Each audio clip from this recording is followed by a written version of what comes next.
are coming down very highly, anywhere from around 1.5 inches to close to 3 inches of rainfall per hour. Can't be ruled out along the Mississippi coast. And there's a look at that Air Force reconnaissance plane that flew in to the center of circulation just to get an idea of how strong this system was. And like we said, with the latest update, we didn't see much of a change as far as the intensity of the storm. The pressure did go down just a little bit. We've got some video up there of a down. Where's this down tree at again, Kelly? On Barone? Okay, so yeah, down.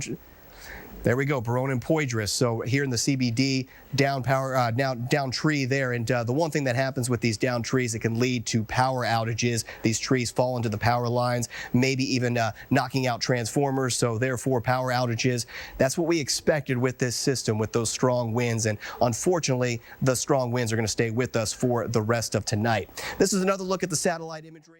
Up there, you saw it at the very beginning of the broadcast. That thing's been getting a workout all night long, and it's actually being ripped to shreds as we speak, and it's been clanking up against that post all night. This is one of those fishermen's towns where a lot of the people said, I know we're supposed to evacuate. There was a mandatory evacuation out here, but a lot of them decided they were going to stick it out. The sign up there is posted on Town Hall. They have power over there because they're on generator, but the rest of this town is in the dark. So the National Guard is here on the ground. They're keeping an eye on things here. They also have a search and rescue crew out here as well. They're hoping that they're not going to have to use that, but they have them out here just in case. But we talked to quite a few people today who said, you know, we've gone through storms over the years, and this one doesn't seem all that bad. But of course, here we are. It's 10 o'clock at night. The wind is blowing. It's raining. It's pitch dark. And there are still people, some of them do not have generators, and they are riding out this storm at home. We are live in Lafitte, Louisiana. Tiffany Craig, KHOU 11 News. About a dozen cities and parishes are under curfew tonight as police try to keep the peace and keep looters out. The National Guard is on patrol with automatic weapons in New Orleans. Meanwhile, the governor has temporarily suspended the state's licensing requirements for EMTs, which allows medical crews from other states to come in to Louisiana and help with the aftermath. So now let's go to New Orleans, where not even a hurricane, it seems, can completely shut down the French Quarter. Tim Wetzel is there with people who are riding out the storm. Tim, what's going on where you are? Jefferson Parish. He is here in Lafitte. If you can give us, welcome, if you could give us a little update, what's going on across Jefferson Parish at this point? Well, the main issue that we're seeing is power outages. We are seeing some trees down, a lot of debris that's in the street. We didn't see very much structural damage here. We're hearing reports of structural damage down in Grand Isle. The mayor's saying that they had wind gusts there at around 120 miles an hour. We're also understanding that the eye is just over Grand Isle right now, so they're experiencing some of the worst winds. The issue for us here in Lafitte is going to be over the course of the next 2 days when the wind direction changes. Right now, with the wind coming out of the north, it's pushing the water out of Bayou Barataria, so it's actually low. But what we're concerned about is when the storm passes us and the wind starts coming out of the south and the Gulf pushes up into Bayou Barataria is when we experience problems. So it's going to be a wait and see for us tomorrow, Thursday, and Friday. We'll continue our flood fight tomorrow with Mayor Kerner and assisting him with assets, and that's kind of where we are right now. Yeah, and you said you're going to continue the flood fight here in Lafitte. It's amazing. It's been going on all day. A number of things, so many things were done here in Lafitte. Tell me about some of those things to prevent the flooding here in Lafitte. Well, we used a combination of several things. We had rocks that we put in place to shore up some of the weak points along the levee. We were doing that from the water and also doing it from the land side. In addition to that, sandbags, which is a usual form that's used.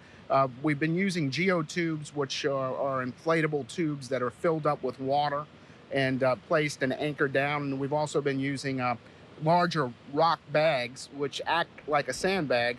They're more difficult to get around, not as mobile, but in big gaps, they work as well. Now, keep in mind, we're going to be able to probably protect from a storm surge of about 5 feet is what we're comfortable with.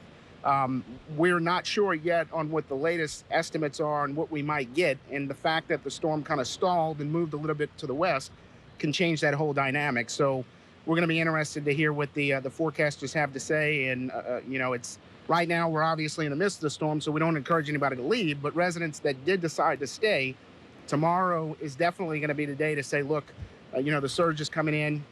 We don't know if the flood fight part is going to work, and if that's the case, we're going to encourage those people to leave. Yeah, that's a good point, because there was a mandatory evacuation here. Driving around today, I saw a lot of people who did not leave. They are still here, and so basically what you're saying is wait, don't jump in the car and try to get out of here right away, because just wait until the winds and the rain dies down a little bit. Right. When we talk about a hurricane event, for most of us, it's the storm comes in, we get the winds, we get the damage, we get the rain, and then it's over. What's going to happen in coastal communities is that you get that, which we're experiencing right now, but we're going to get the surge that comes after the storm. So that would be the time. We don't want anybody getting out on the road right now. Now is absolutely not the time to leave, but we feel like tomorrow we'll create some opportunities for those people that stayed, that once we know that the surge is coming up, for them to go ahead and get out. Yeah, I hear the wind behind us. It's definitely picking up. Yeah, we're actually, just to let folks know, we're standing behind on the side, actually, of City Hall. So we have a wall here blocking us. Because it has been raining. I was saying earlier, it's been raining for a couple of hours. The flood fight continued even through the rain. And it really shows to me, basically, how desperate the people of Lafitte and Crown Point and Barataria are not to have this flood here. Right, absolutely. And, we've been through this several times, unfortunately. I also want to mention, too, we had some concerns earlier because we were hearing estimates about maybe 10 to 15, 20 inches of rain. We've been getting a lot of rain, but so far throughout Jefferson Parish, for those residents that live inside the hurricane protection system, our pump stations have been able to keep up with that. We got a report earlier that so far at the high ends, we've had maybe 2.5 to 3 inches of rain in some places, and that's at a pace that we think we're very comfortable with, that we're going to be able to maintain. And you said as far as power outages, do you know, here in Lafitte, we were hearing that the power was going out. Any update as far as the power outages in Lafitte? Well, definitely all of the power is out here. All the power is out in Grand Isle. We left the parish EOC and the government complex a bit ago and drove throughout most of the West Bank, and there were several areas, widespread areas, that had power outages, more out than on. The same thing we're hearing in East Jefferson as well. And of course, Entergy tells us that they cannot get out and start trying to restore power until winds die down to around 30. We are comfortable, because they briefed us before the storm, that they've brought in as many assets as they can, so that from partnering electric companies, so that as soon as the winds die down, they can get out and start restoring power. All right, Councilman Chris Roberts, thanks so much for joining us. You'll be at the Safe House, is that right? Yes, we will be here. Okay, all right. Thank you so much. Get out of this rain and this wind. Guys, I'm going to toss it back to you, because I've been running close up to the wall here of the building so that I don't get pounded, because it's pretty bad once you step just outside. All right, I guess we'll let you go dry off for a few minutes, Natasha. Be safe, all right, Natasha. Be safe. Thanks a lot. We'll check back in with you in a little bit. And now we're going to go to Houma, where Carolyn Schofield is. And Carolyn, Bob says that eye of the storm's moving your way. It's going to go to hit Houma, that close to Houma, or Houma and Morgan City. And that's the word we're getting here, too. And the sheriff was just talking about it a few minutes ago, that they're still out watching, seeing what's happening. And he said his deputies will be on the roads throughout this. They have special trucks that they brought from Hurricane Andrew that are pretty big trucks that would be hard to blow off the road. So he says his deputies will be out and about throughout the night watching to see what happens here. And in case anybody needs help here at Terrebonne Parish, those deputies will be able to respond. But there is a parish-wide curfew going on from 8 o'clock until 6 o'clock in the morning. And so that means everybody should be off the roads at this point. It's not safe to be driving around, although we haven't seen any torrential downpours of rain. And occasionally we'll get a little bit of heavy rain every so often, but right now it's actually pretty dry. I'm not sure if it's raining at all.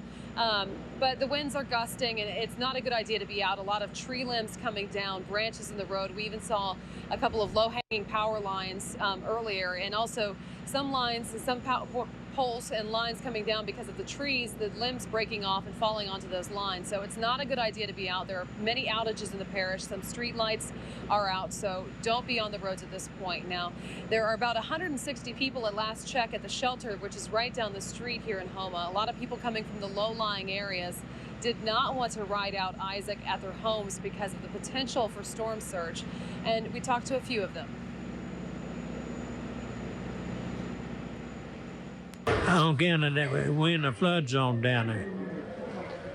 Now I'm 10 foot off the ground, but I still didn't want to be no 4 or 5 foot of water. So we came up this shelter. Have you evacuated for other storms? Yeah, that's how we got all of this. Because we've been in the shelter before, and we know how hard it is to sleep on that floor. We're not young no more. How stressful is it to be here with your children and just not knowing? It's very stressful, especially being around a lot of people that you don't know.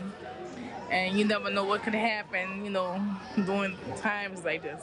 So you just gotta take a lot of precautions and do what you gotta do to protect you and your family. What are you doing to keep yourself occupied? Maybe you keep your mind off the storm.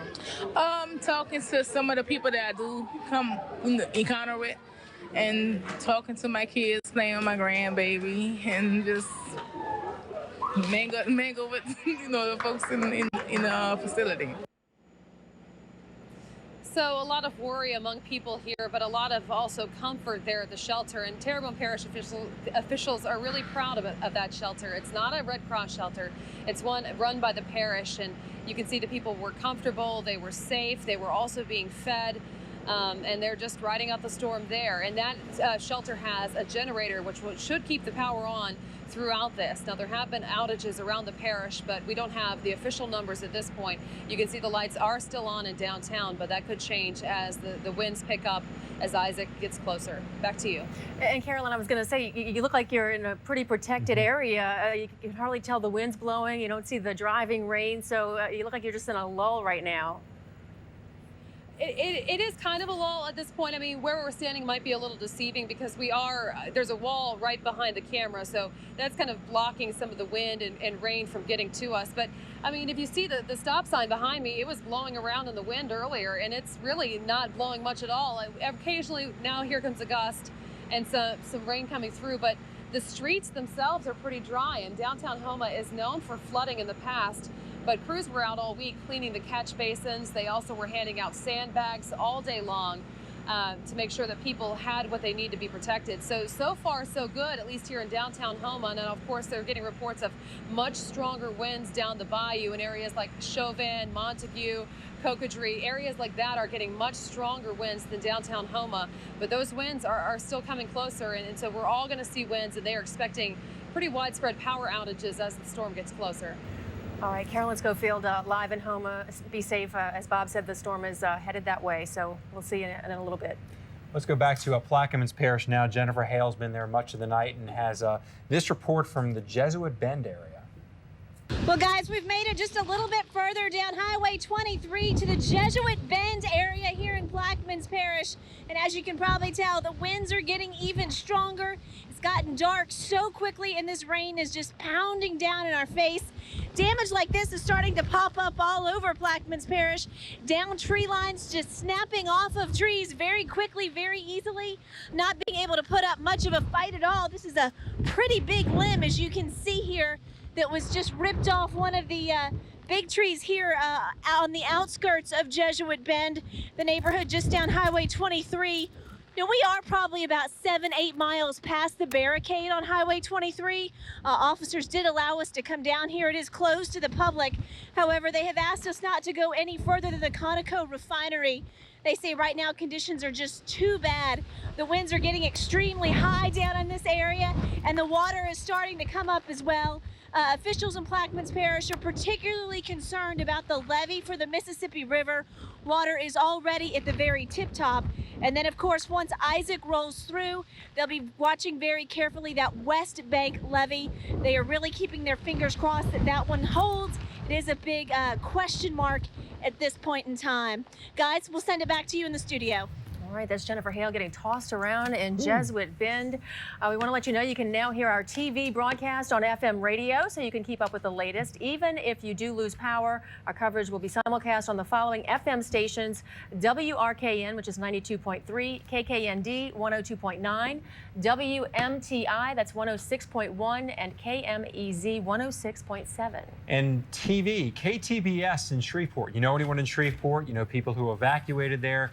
KTBS will simulcast our Fox 8 signal on their digital channel 3.3 until the storm has passed. KTBS 3.3 airs on cable systems throughout a 4-state coverage area. All right, we're back with Bob Breck now, and we sort of interrupted you a little bit to get some of these live reports from around the area. Well, no, that's okay, because I can comment on some of the live reports that you've been talking about while we show you the radar, because what has happened here is Councilman Roberts talked about Grand Isle in the eye of the storm getting the strongest winds. Well, The eye of the storm has the calmer winds. What he meant was the eye wall of the storm, but you see it kind of looks like that eye wall is lifted just to the north of Grand Isle now, so Grand Isle should be getting in the calmer winds. Carolyn now, on the other hand, is over in Chauvin, Montague area over towards Houma. Those of you in the Houma, Morgan City area, you haven't got into the front of the storm yet. It's coming if this thing keeps drifting farther west. But it's a slow crawl to the west. It's not going to rapidly plow into you. So that's one comment I wanted to make, that a lot of people are saying, well, it's not so bad. Those of you on the North Shore, are we going to get bad? You know, you may not. If this westward track is a trend, then much of the North Shore is not going to experience what we've been getting on the South Shore. Now, Nicandra showed you this earlier. These are the wind gusts that have happened during the past hour at all locations on both sides of the lake. So I believe that would be on W. There we go. Now take a look. That's the wind speed and direction. We want the gusts. Look at the gusts on the South Shore compared to the North Shore. You're in the 20 to 30 mile per hour gust on the North Shore. You come to the south, Kenner, 60 miles an hour. Lakefront, I've seen that up to 67. But now venture southward. Look at Galliano, 74. Wow. But look at offshore, 89 mile an hour gusts. So as we heard from David down in Grand Isle, just, my goodness, this is worse than he remembers a Category 1 being. Well, it's a high-end Category 1, maybe a borderline Category 2. Oftentimes, they'll go back in and research after the storm. They'll get all the data. They may upgrade this to a Category 2. It may not just be a Category 1. Now, if you go westward, what do you see at home in Morgan City? Yeah, you're getting gusts of 40 to 50, but you see these gusts that are farther to your east. They're coming your way. Yeah. Defensive energy. He said, you know, the safety of our men and our women, we're not going to send them out in those kind of winds. And you know, I know you're without power and you're aggravated about it.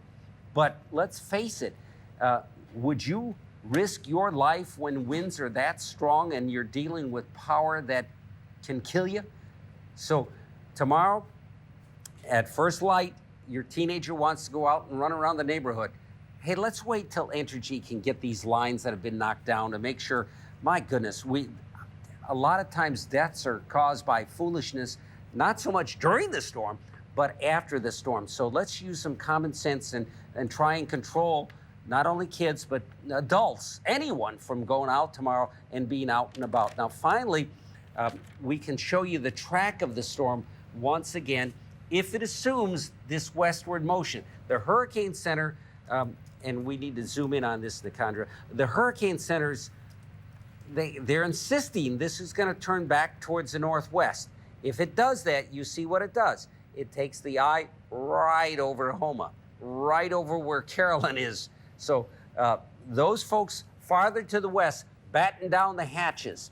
This is now at 7 a.m. It should be right over the Houma area. We'll be on the south, the wraparound side with the south winds here in New Orleans and Jefferson. What that means for you folks on the North Shore, your highest waters on the Mandeville, Madisonville, Lacombe lakefront, Slidell.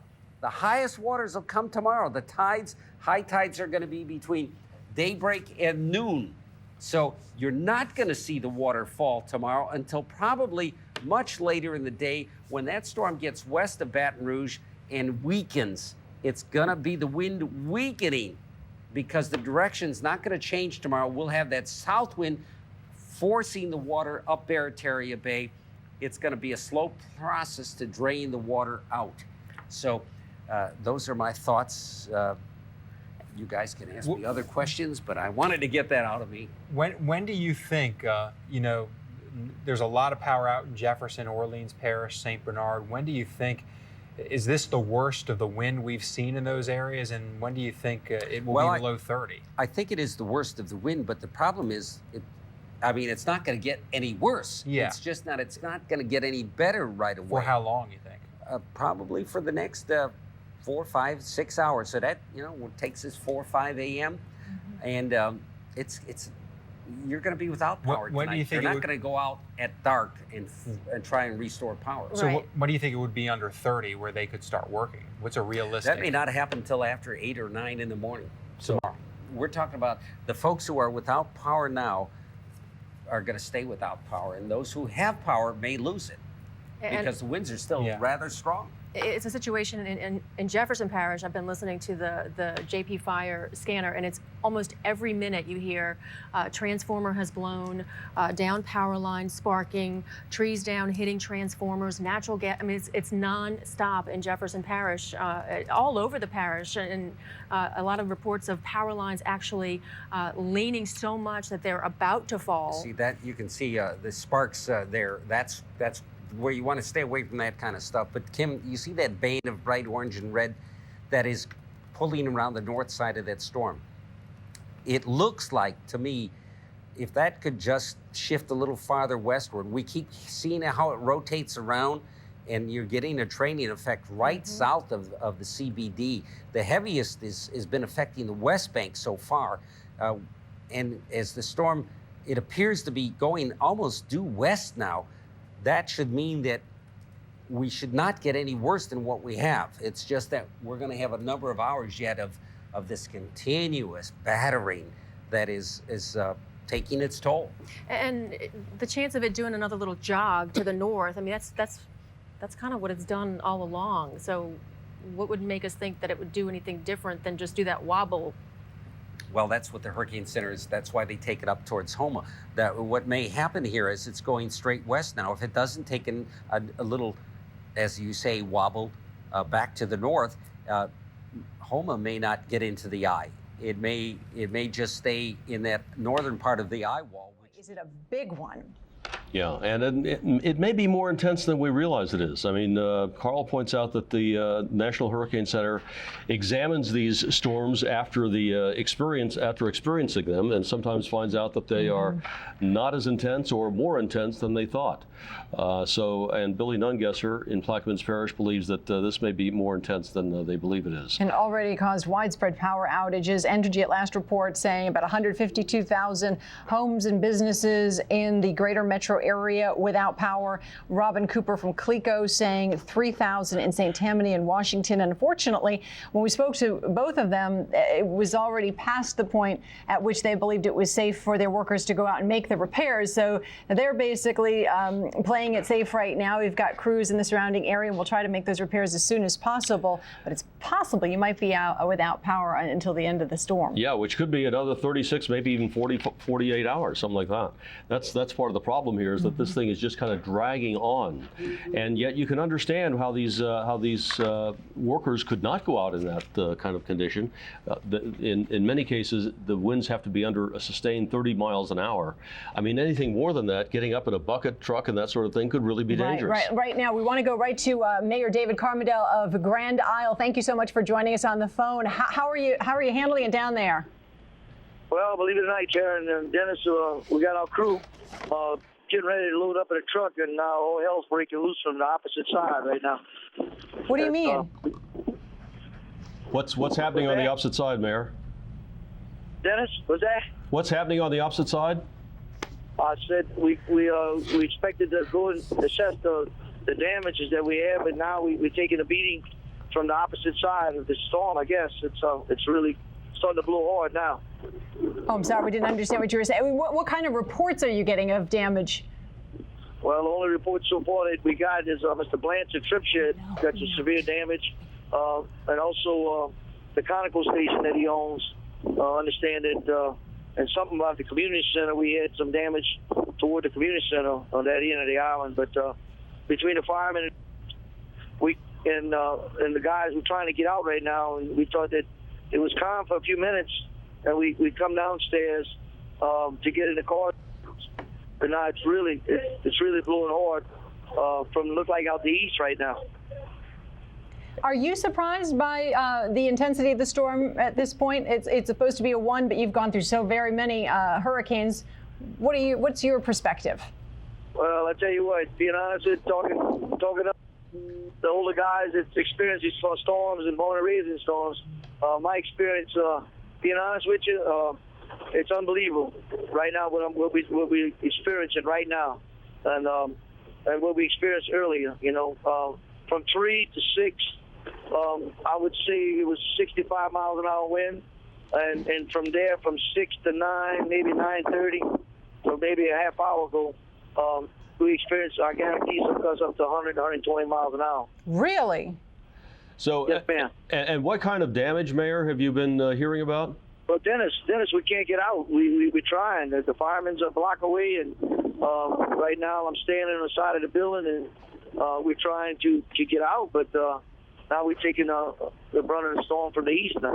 When we spoke to you yesterday, I think it was about this time, and you were saying, I think you had cleared the island of everyone but maybe 35 people or so. How many people do you think you still have there, and what's your level of concern for their safety at this point? Well, talking with my policemen and my firefighters and the state trooper guys, we think we got about 45 people, counting them and us, total, And how safe are you, Mayor? How safe are you? Oh, we good. We got the new multiplex center right now. That's our first time we've weathered the storm. We on in the medical center. I mean, right into the multiplex center. Dennis, Sheriff New Norman has built a facility to put his deputies in, and that's where we at now. We're trying everything new. The roof's leaking. They got a bad water leak. The building's brand new.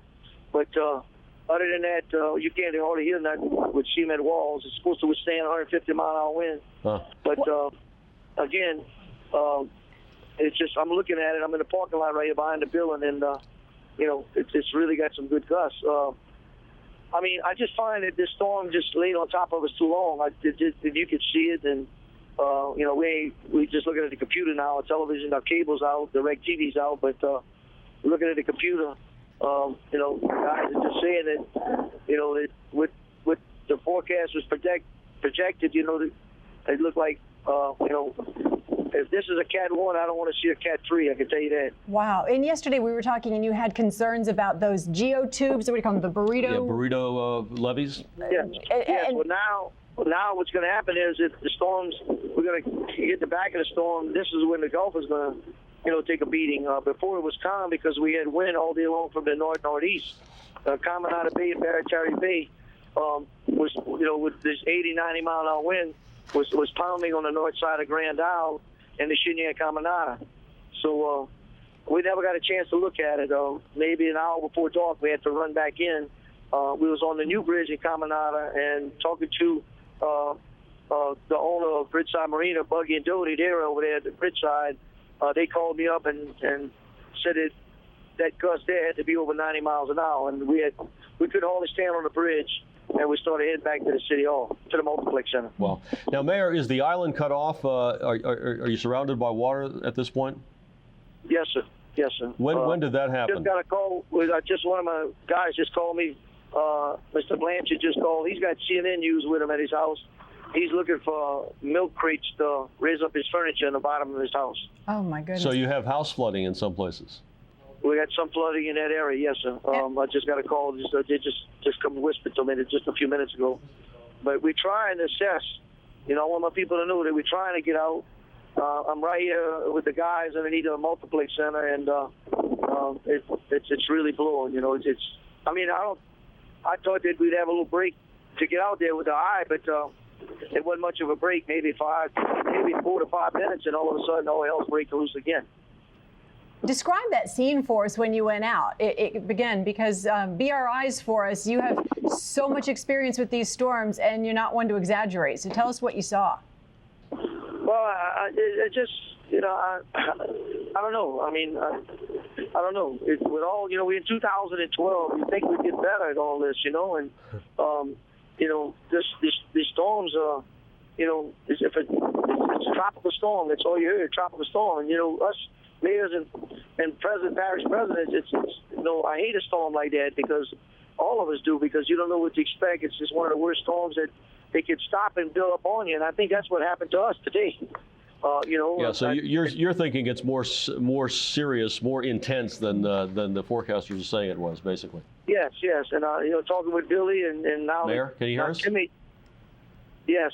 I think we may have lost Mayor David Carmadel in Grand Isle, but apparently. Are you there with us, Mr. Mayor? Yes, I'm still here. Okay, he's still there. Hello. Okay. Hello. Can you hear us? I can hear you. Okay, great. All right. Well, we just.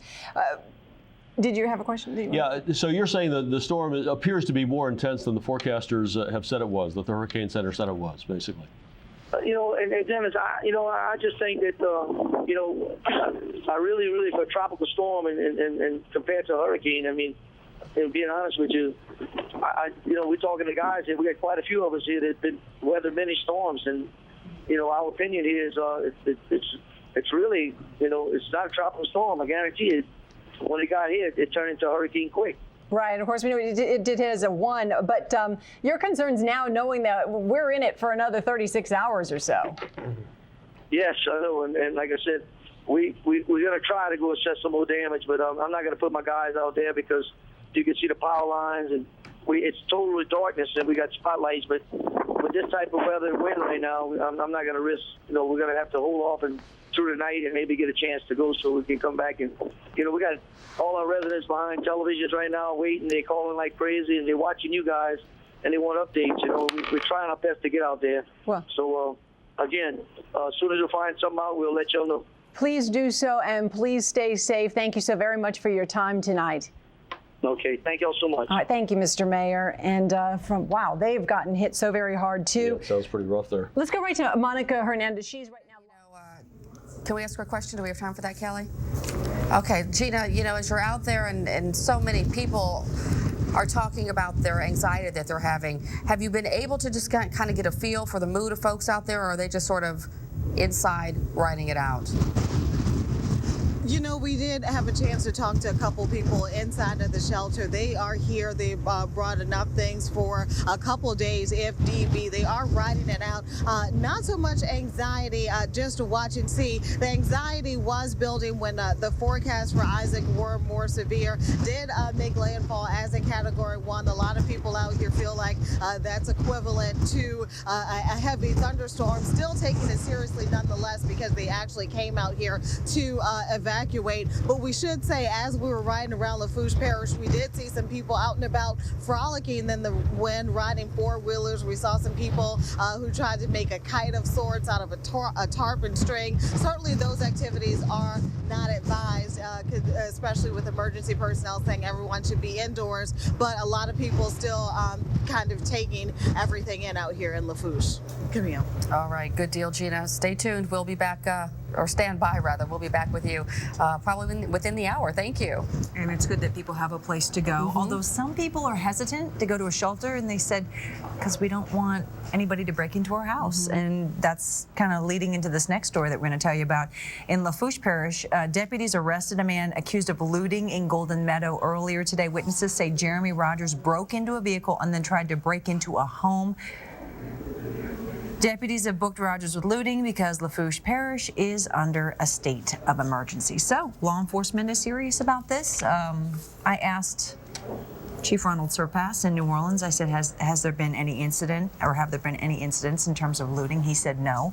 But Simney was reporting something like that. There were some arrests in a where was Simney? In St. Tammany Parish? Right. So, they're going to crack down. They have police on patrols, and now the National Guard. We have 1,000 troops here in the New Orleans metro area, and they're watching as well.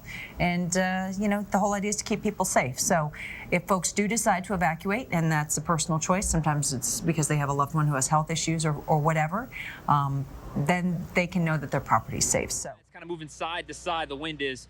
You look behind me, this is the first real thing I've seen as far as hurricane impact within the city limits. At least that I've seen personally. A street light is completely knocked down. Again, that's at the corner of Earhart and Hamilton. We did a drive throughout the city earlier in the night. There were a couple trees down. There were a couple of there was a power line leaned over. That was actually more towards the Metairie area. But at least for right here, right now, the rain is really starting to pick up. Wind is blowing. And as you can see behind me, on Earhart in Hamilton, the street light has come down. So, this is a pretty strong storm, and we're starting to see the impact as we get closer and closer to this thing pushing through New Orleans. Back to you guys. Sean, what else have you seen? Because you've been out and about for a little while, kind of driving around, checking out some reports of some other incidents. What else have you seen being out and about? It's really just other things that we've seen. Really, like I said, there was a down power line out by Airline Drive in the downtown area around Poydras and Barone Street. There was a tree uprooted. It's really the biggest we've seen thus far, but as we've as the night has gone on, the intensity has picked up, the rain has picked up, the wind has picked up, so I'm sure you'll see more and more as the night goes on. Back to you. In Hamilton, not that anybody should be out and about driving through that area, but just in case, just be aware there's a huge traffic light down. All right, as Bob said, he's going to go to sleep for a little while. It's all in the Conjur's hands for the next couple of hours. Let's go to her and the weather. So was that Bob behind you? He's trying to get out of here. He is trying to get out of here. Because we'll pull him back in. Hi, Bob. Don't stay too long. You know, we got to put a little levity in this. We can't be all doom and gloom. Yes, it is a serious situation, but we've been preparing for this for days, months, years, in instances where a lot of folks here have a lot of experience. So that's the thing that we're trying to remember. Now, I'm going to go ahead and take a good look at what we see going on here with radar. And what you're seeing right now is, hey, if you're on the North Shore, Mississippi Gulf Coast, you're just getting into some of this rain. And as we have been watching here, as we go back down south and you see that eye, we've seen this tracking more westerly. And while that is bad news for our friends down here along the coast in Terrebonne, in Lafourche, in Lafitte, where we're just having to stay with this so much longer, it's really good news as you head to the north of the lake and along the Mississippi Gulf Coast, because that means you'll get out of the effects of this system, the strongest effects of this system, a whole lot faster. So, you know, for everybody, whenever there's a storm, by the time it gets into the Gulf, you know it's got to affect someone, and unfortunately, we're the ones that are having to deal with it tonight. So right now, as you want to get a little bit more detail here on the radar, and we haven't been talking too much about exactly what's been going on in these bands, and you know we've got some heavy rain around here. Now at the station, we're at 1.33 inches, and we have had some of those really heavy storms push on through the metro area, and we've got another one that's making its way in right now. So if you've been thinking maybe, oh, well, the wind sounds bad, but we haven't really got in on the rains yet, we're about to get hit again, and you know these are coming through pretty quickly and rapidly. Now, if we do continue to see this westward track, though, before we see that northward turn, then we may at least miss the eye wall, but unfortunately, it's going to be our friends here in Lafourche. Will it be near Houma? Will it be Montague, Chauvin? Those areas that get into the eye wall that don't get the benefit of the clearer, less winds in the eye, that's what we'll have to be looking for, because it's all going to depend on where we finally start to see this thing making a real move to the north and west. So let's look at a little bit bigger picture here as we continue to go through the next 45 minutes or so. And we've continued to watch this camera all day. It's getting dark now, but you can still see that water lapping up into the parking lot. And really, the lake is back in the parking lot over there at the Yacht Club. Here is the satellite of Isaac as it is continuing tonight to just hug the coast. We got one landfall down around Southwest Pass, but continuing to have this storm. You really see it following right along the coast here in that westward motion, and the point of where that stops and when it actually turns north is still going to make the determinant about what we really have to deal with here as we go through the rest of the night and into the day tomorrow. All right, thanks a lot, Nikandra. We'll get back to you in a few minutes. Earlier, we checked in with Natasha Robin, who is in Lafitte, and she was getting hammered by the rainstorm there. We actually told her to go get dry for a few minutes. Natasha, you still getting hammered down there? Yeah, pretty much. In fact, you know, I'm not dry at all. It is still raining, and the wind actually, just a few minutes ago, I was talking to the photographer. He was saying, man, this looks like even worse than before because the winds seem to have picked up even more. We're getting gusts that are coming in that seem even worse than what we had a little while ago.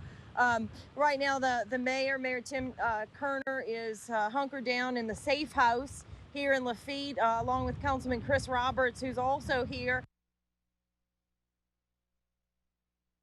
the people of Lafitte, those who have decided to stay, the parish leaders are asking them to go ahead and stay inside, don't come outside. If they feel like, Lafitte is going to flood, is going to get some water, and they want to get out, they need to wait. Now is not the time to get in the car and try to make it out of here, because you shouldn't be outside at this point. A lot has gone on in Lafitte and Barataria and Crown Point throughout the day to protect the folks here from flooding. They've put out those geotubes, they filled them with water, put them all along the waterways. They've used 3,000-pound bags and put them out as well. And then they also have some water pumps that are in place in Lafitte, Crown Point, Barataria to pump that water out as it comes in. The other thing, and I failed to mention this earlier, but the National Guard is here. We're told 75 guardsmen are here in Lafitte, and they were out earlier. We did see them in Humvees, and then, whoa, we got a gust coming through right now. They were out earlier in Humvees, and they were going around Lafitte. They were helping put, it's pretty bad right now. They were helping the mayor put those sandbags out, and we saw them actually not too long ago. I think by now they're probably hunkered down somewhere, maybe even at that safe house where the mayor is, but definitely not a safe. Whew. The weather seems to be deteriorating. Can you guys? Okay, we're gonna let you go, Natasha, Yeah, because go. you're kind of going in and out, and that weather is deteriorating. Obviously, not a safe situation. No, go inside, and we'll get back to you maybe when it's a little safer out there for you. Yeah. All right. So we want to show you the picture from Earhart and Hamilton that we showed you a little bit earlier. This is where Sean Fazan was standing just a few minutes ago, and it was just drizzling. It wasn't even coming down that hard. This is the situation right now with New Orleans getting in on some of that heavy rain and wind gusts, and that's where the the red light, traffic light is down. You got it. Yeah. Just if you're not familiar with this area, this is in New Orleans. It's right before, there's a traffic light actually, you can see right there, but this is right before near where you get on the Earhart Expressway in New Orleans. So that can kind of give you a reference point of where that is. And boy, it's the wind's kicking. Look at that rain almost going sideways right there too. Is that one of those traffic lights that's on a pole, or was that one of the hanging traffic lights? That's what I can't really. You know, that's a good question. I don't know, and I don't know if they can hear us there. If the photographer shooting that can hear us, if they could zoom in. See, they can. Thank you. Who's that with Sean? Thank you for listening to us. John Turnipseed, I think, that is Seed? out Thank there you, on the Seed. scene. All right, Be safe out there, man. A lot of video coming in just like this throughout the metro area, throughout the outlying parishes, as Hurricane Isaac continues to make its landfall and leave its impact on southeast Louisiana. But look at that video. I mean, you can just keep looking at that. It is some wind and some heavy rain, and just remember, you know, we're not seeing anything out of Grand Isle right now in that area. This is in New Orleans, fairly far away from the center of this storm. So just imagine, you know, right before the eye passed over Grand Isle, or right after, and some of those other areas. Mahoma, Bob says it's coming for you, in Morgan City. You're going to get a lot worse than this. We're also getting some other pictures that are coming in, I think from the West Bank. We've got some pictures coming in from, this is a levee on the West Bank, the Mississippi River. You can see the water's fairly high, and they're struggling to stand up. Kind of reminds me of Sabrina Wilson a little bit earlier, and Jennifer Hale trying to keep their footing as those winds blow pretty hard. But yeah, the winds are high. This is obviously, it looks to be a few hours ago, because it's still a little light out there, and obviously it doesn't look that light out there right now. But look at him trying to stand up. He's trying. The river is kicking. You see the bridge in the background there as well. We also have some pictures from another area, Wagaman, also on the West Bank, where this is just a shot of the wind blowing, the trees, and not a lot of rain coming down right there, but definitely seeing the effects there as well. And again, that was daylight. And you see, obviously, this is not us. These shots are from viewers emailing it into the station, fox8news@fox8tv.net, fox8news@fox8tv.net. So if you do have some stuff, send it in to us. Please be safe, though. Don't go outside when it's really bad. We don't want to risk anything for trying to get on the air for us. All right, this is actually on South Jeff Davis, which is I believe this is right outside of Fox 8. Station. I believe it is, and I can't really tell what we're looking at. Can you? This is shot by, I think, our news director. It figures the worst video we've gotten from someone is from our news director, Mike Schaefer, right? I understand that there is a tree down somewhere in this video. I see a tree-like object there. So that's. But obviously, it shows the rain coming down. And speaking of rain, this is another live picture. This is in Lafitte.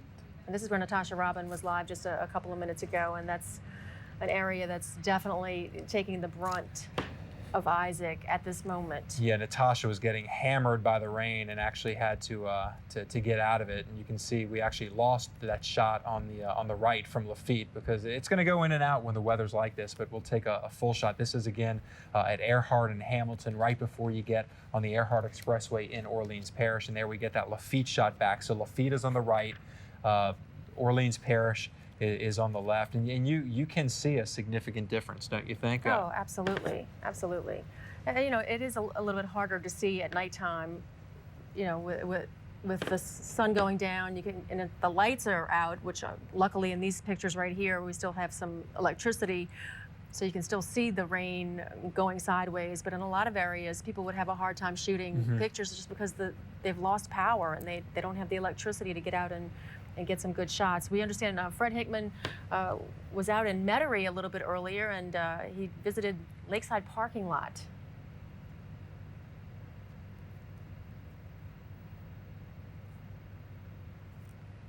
This is an absolutely kind of eerie sight. It's the same sight we're seeing all over the city, I'm sure. But right now we're at Vets at the Macy's parking lot.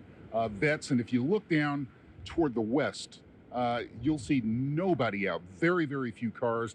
In fact, the majority of the vehicles are Jefferson Parish police officers, and the majority of the vehicles that are parked inside here are either police vehicles or we assume parish workers who have hunkered their cars down here to kind of weather out the storm. But very few people driving up and down this normally busy thoroughfare. So people heeding the advice of the authorities and staying in as much as they possibly can. Nothing is open, obviously. We just passed a convenience store that was closing within the hour. But other than that, it's the place is closed down and ready. And there we see another one of the Jefferson Parish police officers about to get back out and resume his patrol duties. And they are doing a great job of keeping people off the street, speeding, joyriding, zero tolerance for that anywhere in the metropolitan area. So folks are getting ready to kind of ride out the storm. The worst certainly is yet to come. But again, a very, very eerie feeling seeing this city just kind of bereft of any kind of traffic right now. That's going to do it from out here in Metairie. Back to you in the studio. All right, thanks a lot, Fred. Let's go back to the phone line and get Kevin Davis. You may know him as the former parish president, longtime parish president in St. Tammany Parish. If you didn't know, he's got a new job. He's over Homeland Security for the entire state of Louisiana, and he joins us by phone, I'm guessing now in Baton Rouge, right, Mr. Davis? Yes, that's correct, Lee. How are you? Well, good. It's good to hear from you, and you can kind of give us a perspective from the state. You know, we've heard about some tough weather in Grand Isle and the Lafitte area and even in Plaquemines Parish. What are you hearing out there tonight? Yeah, we're hearing some of the same things. You know, I'm very concerned. Grand Isle, the damages may be worse than what we were expecting from what we're hearing. Some of the reports, certainly down at Fort Fourchon, high gusty winds in those areas. You're getting a lot of different reports. We've got about 220,000 folks without electricity at this point. We anticipate that number to go up as we're seeing the storm kind of sitting there now, which gives us great concern. So we're following it. You know, we again have all of our assets. We have about 2,900 folks in shelters across the state, be those Red Cross shelters or our state shelters that we have. We also have our medical special needs, and I think there's about 600 in that location at this time. So it's kind of beating us pretty good at this point, Lee.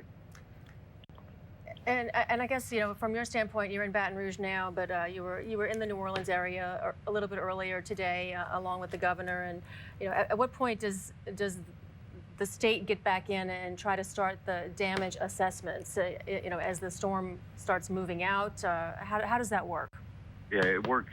We've already put together our PDAs. Those are the property damage assessment teams. We'll be ready to put those folks out immediately after the storm moves out of the area. So that could be maybe Friday, is my hope. As we kind of do that, we'll try to do some flights over if the weather breaks so that we can get some photographs. I've been talking with Administrator Fugate over the last hour or so in reference to joining our FEMA teams with our teams so that we can do those damage assessments. Kevin, obviously St. Tammany Parish isn't receiving the brunt of this storm. There are other parishes that are getting much harder hit, but still, you have a history with St. Tammany. I believe you still live there. Yes. So, and we've been getting a lot of emails. What about St. Tammany? Do you have any concerns about any parts of St. Tammany with the track of this storm and the strength of this storm, or are you feeling pretty good about St. Tammany? Yeah, at this point, I mean, certainly my home's there, so I'm communicating with my wife and family there. We do, I think there's a little over 27 homes without power. Now, that number could have gone up because that was about 10 o'clock. Otherwise, they seem to be doing okay. Certainly, if you try to contact the president there, Ms. Brister, I'm sure she'll give you an update. But, yeah, you're right. I mean, it's kind of staying to the south a little bit, so that's kind of good for the North Shore. Don't have any reports on the tidal surge up in those areas. I was with the Corps earlier going through all of the mapping areas along the river, and I know we were pushing a lot of water up the river. Nothing that would overtop from all indications at this point. But sitting there and continue to, kind of drive more water and just more rain creates us just additional problems. All right, Kevin Davis, head of GOSEP, we appreciate it. Let us know if you have anything else that you'd like to get across or communicate to the residents of Southeast Louisiana. Sure will. Thank you. Thank you. Thank you. All right, on the phone with us right now, we have Melissa Mady with Louisiana State Police, and I know State Police have been busy all day monitoring the roadways and monitoring the storm, but State Police have also been involved in an investigation in St. John Parish involving a deputy-involved shooting where 2 people were actually killed. And Melissa, what can you tell us about that? Well, this evening, approximately 6:20, the St. John Sheriff's Office responded to a call for service on Stevens Road, which is on Airline, or right off of Airline and Reserve. The initial call is and why they were there and exactly what transpired is all under investigation. But 2 suspects were shot and killed. And there's also a search and rescue crew that's on the ground just in case they have to rescue anybody. But at this point, all is quiet because if you can tell by just looking around me, it is very dark out here aside from our television lights. That is because a few hours ago, they lost power. All right, and that again, Tiffany Craig of our sister station WFAA reporting out of Lafitte. And joining us now is Robert Morris of the Uptown Messenger to tell us about a looting arrest. Robert, what can you tell us? Well, from what I know, there was a call of a report of a business being broken into at 7th and Daniil in Central City. When the 6th District officers arrived, they saw a man standing outside of a hole that had apparently been kicked in the business, and three other men inside, and they were all 4 arrested for unauthorized entry and for looting. And when you've been speaking with the police officers, any other reports of looting in the area? I don't know of any other reports of looting. There was an incident farther uptown, closer to the Audubon Park area, where we had some individuals trying to get into cars, trying to pop the door handles. And it resulted, this was earlier in the day, so there were a lot of officers out, and there was a pretty large chase for them, and they were both apprehended, but they were, I'm not aware that they got into any of the vehicles, and so they were ultimately released. All right, and any word on any kind of power outages uptown? I know you report a lot of times on the universities too. Yes, from what I'm hearing, there are a lot of power outages in the Audubon area, the Upper Magazine Street area. They're farther up in the Carrollton area. We're having power outages. I'm actually on Broadway, and we still have power for now, but pretty much all over uptown, we are seeing power outages. So it's pretty widespread then, or spotty? I mean, what areas? Mainly around the university. Is there areas where you're seeing it, Robert? So I've seen the West Carrollton area, far closer to the Jefferson Parish line, seemed to have a lot of power outages.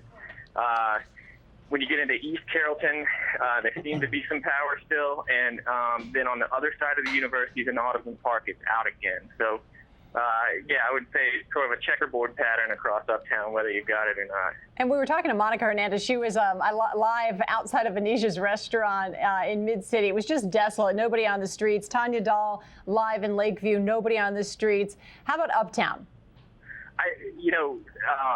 The last I was outside was around 6 o'clock, and the winds were picking up. But there was no one then, and I really saw very few people all day uptown. It's been very, very quiet since last night. Even this morning, I didn't see a lot of people. Okay. And so you're inside, obviously. Have you checked outside what the conditions are like outside of your uptown home?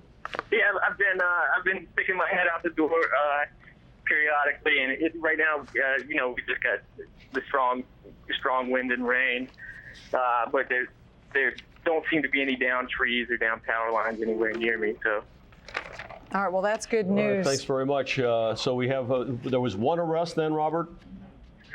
There were actually 4 men arrested in the one incident in Central City. Okay. All right, Robert Morris of the Uptown Messenger, thank you very much. And Thanks a lot. The looting, I mean, in these kinds of situations is just really, outrageous.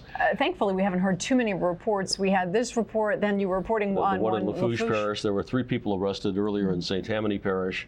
I mean, taking advantage of people in an emergency situation when people evacuated or, whatever, when they can't be home. Is just, really outrageous. I can hope we won't have too many more reports like that. It is now 11 o'clock, and we are joined now by meteorologist Jonathan Myers with the latest update. Yeah, and we have our new update, and things have not really changed very much with our storm. Let's take a look at our 11 p.m. advisory. Wind still at 80 miles an hour, and it's still, even though it's made a big wobble to the west over Barataria Bay, still it's forecasting, or actually moving, according to forecasts, as the National Hurricane was saying, northwest at 8 miles an hour. So I guess these wobbles and wiggles kind of average out to a general northwesterly motion still. And it looks like it's very close to Grand Isle at this point. And it looks like it stays right around 75 miles an hour during the overnight hours. And I apologize here for some of these bad angles here, but it looks like 65 miles an hour as it gets up toward Alexandria. So I think we've got another about 24 to 36 hours of this really nasty stuff before this continues to move away and then eventually just ends up there in the mid-Mississippi Valley into, say, Wednesday, Thursday. Or I should say Friday, Saturday, it really is going to get out of here. But for Wednesday, Thursday, probably going to be the worst of the weather for our area. And take a look at the radii of the winds here in the yellow. That's a tropical storm force. Yep, we're in those. And you know that by the fact that we keep seeing all these transformers blowing every place because of the fact that once you hit that about 60 mile an hour range, which we're right on the edge of, that's when you see that power really start to go out. We're going to continue with maybe some scattered hurricane force gusts overnight tonight into early tomorrow here in the city. And then it looks like it passes to our west and will start diminishing the winds just a bit by late Wednesday into Thursday. But still during Wednesday could have some tropical storm force winds and even some hurricane force gusts. So certainly don't count that out of the forecast. Now, you see our kind of rainbow colored here satellite imagery. When you see those reds, that's a cold high cloud tops. You've seen some blow ups over the past couple of hours here. So the storm is still holding its own as it's just eking its way right around Boothville into Barataria Bay and ending up toward Terrebonne Parish and maybe Terrebonne Bay eventually if it continues on this kind of westward wobble. But generally, it's kind of a northwesterly track that we have seen with Isaac. You see, what I was talking about here with that kind of wobble. It went northwest, hit Plaquemines, and then kind of shot off to the west. And it's continuing kind of it's hard to tell because we've actually got our eye wall kind of rebuilding itself. But it looks like it's kind of making a westward wobble. But I think eventually it's going to pick up to the northwest. In any case, it looks like this is headed toward Grand Isle. Saw a tweet out of the National Weather Service saying that it looks like this has plans on making some sort of landfall in Grand Isle, probably late tonight, early tomorrow is what we would say as this begins to move inland. So still some time to watch it, but boy, they're getting hammered in Grand Isle. David Carmodale, the mayor there, talking all about that, and not a big surprise. They're really in the thick of it on the eye wall. And that goes back to Plaquemines Parish. This whole area, actually, the shape of the coastline, kind of a disadvantage here due to the fact that you just see it's just arced right around that eye wall. So all the landmass in here has been under this eye wall now for several hours. The landfall initially at 6:45 p.m. And even just before that, we're seeing some of those eye effects, maybe an hour or two prior to that around Boothville and Venice. So they have been in a good solid 5 to 6 hours in this eye wall. So this is really ripping things up here right around Triumph, Boothville, Venice, as well as Grand Isle. Some of the officials saying they've seen perhaps some stronger conditions than that just Category 1. Wouldn't be surprised if this eye wall did produce some little spin-ups, which would give you perhaps stronger winds, maybe even isolated tornadoes here. Little vortexes that could produce some stronger wind gusts. Certainly not out of the question. Lafitte getting nailed right now. Look at the city. Boy, oh boy, this rain is coming down. We've got 2-inch an hour rainfall totals just slamming the city right now, slathering all the way from Miro to here in New Orleans. 610, I-10. Boy, we're just getting poured on, tropical downpours. And this is a really nice wide band of rain. So this is going to last for at least a little while here, maybe another hour or two of this. Wagaman, Kenner, New Orleans, Miro, Poitras. This is how you get those 6 to 12-inch to locally higher amounts of rain. The North Shore really getting kind of by unscathed at this point. And the more farther west this does go towards the western portion of the coastline, the better off they will be here. But still, I think we're going to see more rains develop getting into probably late tonight, tomorrow. A couple of sprinkles and showers right around Hammond. But the worst of it now trying to move from east to west. Jean Lafitte to Zalman's Homa. And it's going to continue to get worse. Right now, this is only a few inches, and it's only been a few hours. Imagine after 36 hours how deep this water is going to get. Now, I want to tell you some of the other sights that we've seen around the West Bank today. Just a few minutes ago, before we came here, we drove past a McDonald's, and the fence was already down. There's plenty of debris around that. That's off of the West Bank Expressway. Other sights we saw on Amelia Street, trees down, giant oak trees fell in the middle of the road. Neighbors are concerned because the oak trees are right next to power lines, and they're afraid that these trees are going to hit the power lines, and they've already lost power on some of those sites, on some of those streets. So we're going to keep it out here, right here on the West Bank, check out more sites, bring more of this to you, and that's it for now. From Tarrytown, I'm Kenny Lopez. Back to you guys. Okay, Kenny, try to stay dry. You know, he's totally right, Kurt. There's no sense even worrying about rolling up your pants when your pants. It's one of the first lessons I learned way back on first hurricane was get the pants. Don't just get the top part of your ensemble. Right. Get the pants. And then, yeah, you wear shoes like Kenny did, something that can get wet without socks, but then you want like 10 pairs of socks because it's one of the most uncomfortable feelings. I remember at the Hyatt Hotel, again, after Hurricane Katrina with a lot of city leaders that were there. And I had to take my shoes and socks off. My feet were just killing me. And I remember another reporter said, Susie, there's broken glass everywhere. What are you doing? And I said, well, I think I'd rather have that than athlete's foot. You know, I mean, it's extremely uncomfortable. So anyway, just killing a little bit of time there before we go to somebody else who's drenched. Oh, is Ed ready to go? Ed's so having problems with the shot. We're going to go back to Ed because we like his reports and we know that he's a trooper. He's a utility player. Utility player. You know, you mentioned about the having the gear, being prepared when you get out there. One of my first storms, you know, you go out, you spend some money and you get some really good stuff, and then you you show up with your photographer who shows up. Get this, one time, swim trunks and flip flops. Well, he was, and then a rain jacket. He was ready to get wet. He was ready to get wet. And I was like, boy, this guy, He must think we're really going to get very, very wet covering this stuff today, and I learned. You might have, yeah. Well, you know, I've seen also a lot of reporters, even some national ones down here wearing basically the shoes that you wear if you're going to go snorkeling. They're not really shoes, you know, they're sort of those half socks, and half. the swimming socks. Swimming socks, yeah, and that's pretty. Why are we yakking about what you wear? Right. Because it's very important. We took a tour of the area a little earlier this evening and put together some of the video, and we'd like to invite you along for the ride.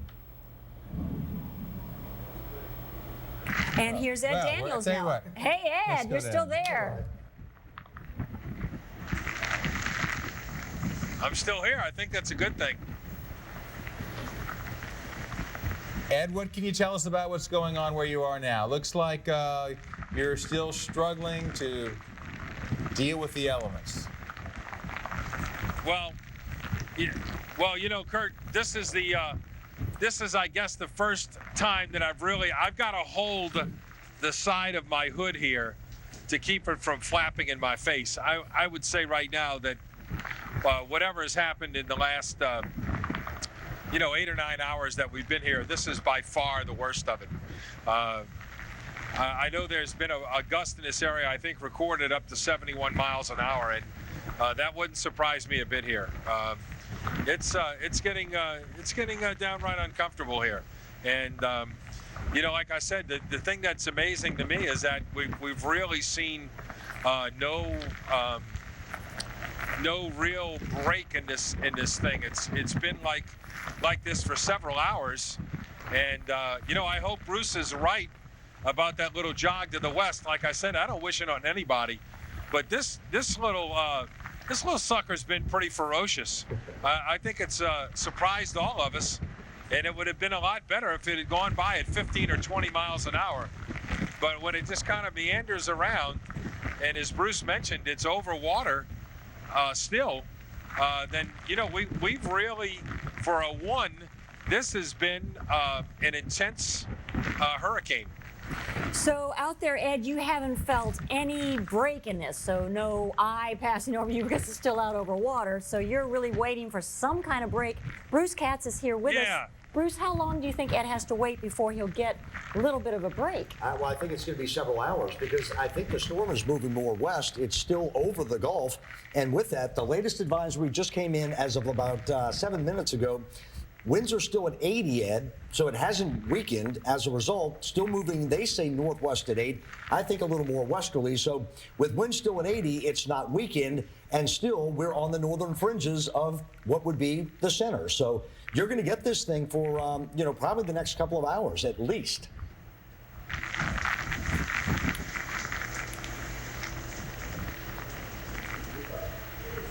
Hey, Ed, for our viewers, tell us again where you were, and you started up on the third floor, and then you went to the second floor, and now where exactly are you, and how much has moving helped you? Well, what we did here, we were here's the progression. We were on the levee for quite a while out there. We were at the Bonneville Boat Launch, and then we moved down here to Lakeside Country Club. And again, the people here have been just terrific to us, and we really appreciate it. We're going to try to leave this place the way we found it, somewhat intact here. But we were on the levee. Yeah, we were on the levee, and then it got really prohibitive on the levee. And then we went to the top floor of the country club here, and then it just got crazy on the top floor of the country club. So now we're on the bottom floor down here, kind of hunkered down in a corner. But we don't really know, and I can't really turn that way, but we don't really know if this is a rain or if this is, spray coming in. It's a combination of both coming in from the lake. And as the gentleman Daniel mentioned a little while ago, there were 2 or 3 morons on the top of the levee with a poor dog up there running around, and I felt bad for the people, but they had a choice. I felt really bad for the animal to be up there and to have to experience that, because it had to be frightening. And luckily they got down and they got off this levee. But that is not a place to be tonight. You can suffer some serious harm to yourself if you happen to slip or you get hit by a flying object. It is not a good place to be tonight. So if anybody's contemplating coming out here, the only thing I would ask is that you not be a knucklehead and that you would stay inside. And Ed, just to sort of show us here, you're surrounded by brick walls now on a couple of sides, or how much are you exposed to the wind and the rain? Well, if I'm going to walk towards our camera, okay? I'm going to walk towards our camera. Now, if I'm right in front of you like this, then I'm not exposed. We're tucked away in a corner where the camera, Buzz Webb is running the camera right now, and he's showing you we're right up against a wall. And what we do is, when it's time to do a live shot, we step out here and we do this live shot, and then we go into hiding because you know, it's just downright nasty out here. And you know, hey, look, this is part of the deal of covering hurricanes, and we get that, we understand that. Lafourche Parish looks like right now. As we've been saying all night, though, you can't get to South Lafourche Parish just because Highway 1 at Golden Meadow near the flood wall is shut down, as well as a lot of bridges that also lead to other portions of the parish. We are here, and we will be keeping you posted on everything that's happened. As I mentioned, we did speak with emergency officials in the parish not too long ago. Some 11,000 energy customers without power, mainly because of what you see happening right now. A lot of down trees, a lot of down power lines. As we said, not anybody is supposed to be out at this point, but if you do come in contact with a down power line or see it, there is you can report it to Lafourche emergency officials, but they are cautioning everybody to avoid it, and also just stay inside as conditions are rapidly deteriorating here in Lafourche. Rachel. All right, Gina, I know you might have said this earlier. We have a lot of different parishes we're checking in with. Are there any mandatory curfews? Scott Walker also joining me on the desk at this point. Is there a mandatory curfew at this point, or not in that area? Absolutely. The parish president of Lafourche did call for a mandatory curfew. Went into effect about 7 o'clock. It lasts until 6 o'clock. The sheriff in Lafourche said that if anybody is caught, any non-emergency personnel caught on the streets during this weather event while this mandatory curfew is in effect, they will be stopped, they will be questioned, and they will be dealt with accordingly. So certainly be advised, people, that you know, the law enforcement agencies are patrolling these streets mainly for your protection, to keep you safe and keep you inside. Gina, inside looks like a good place for you. It's getting very wet and very windy. I'm sure she feels the same way. All right, thank you so much, Gina. Gina is getting pummeled out there in Raceland, Margaret. Where is Isaac? Is it still going over that area? Oh, it's south of there. It's right along the coast. It's right by Grand Isle, which is why, you know, we keep hearing that Grand Isle is having big problems. Here's a look at our exact live radar. There's that outer eye wall, and it's just right over Grand Isle. Major issues we're understanding there. We can check the buoy again, see if there's a change.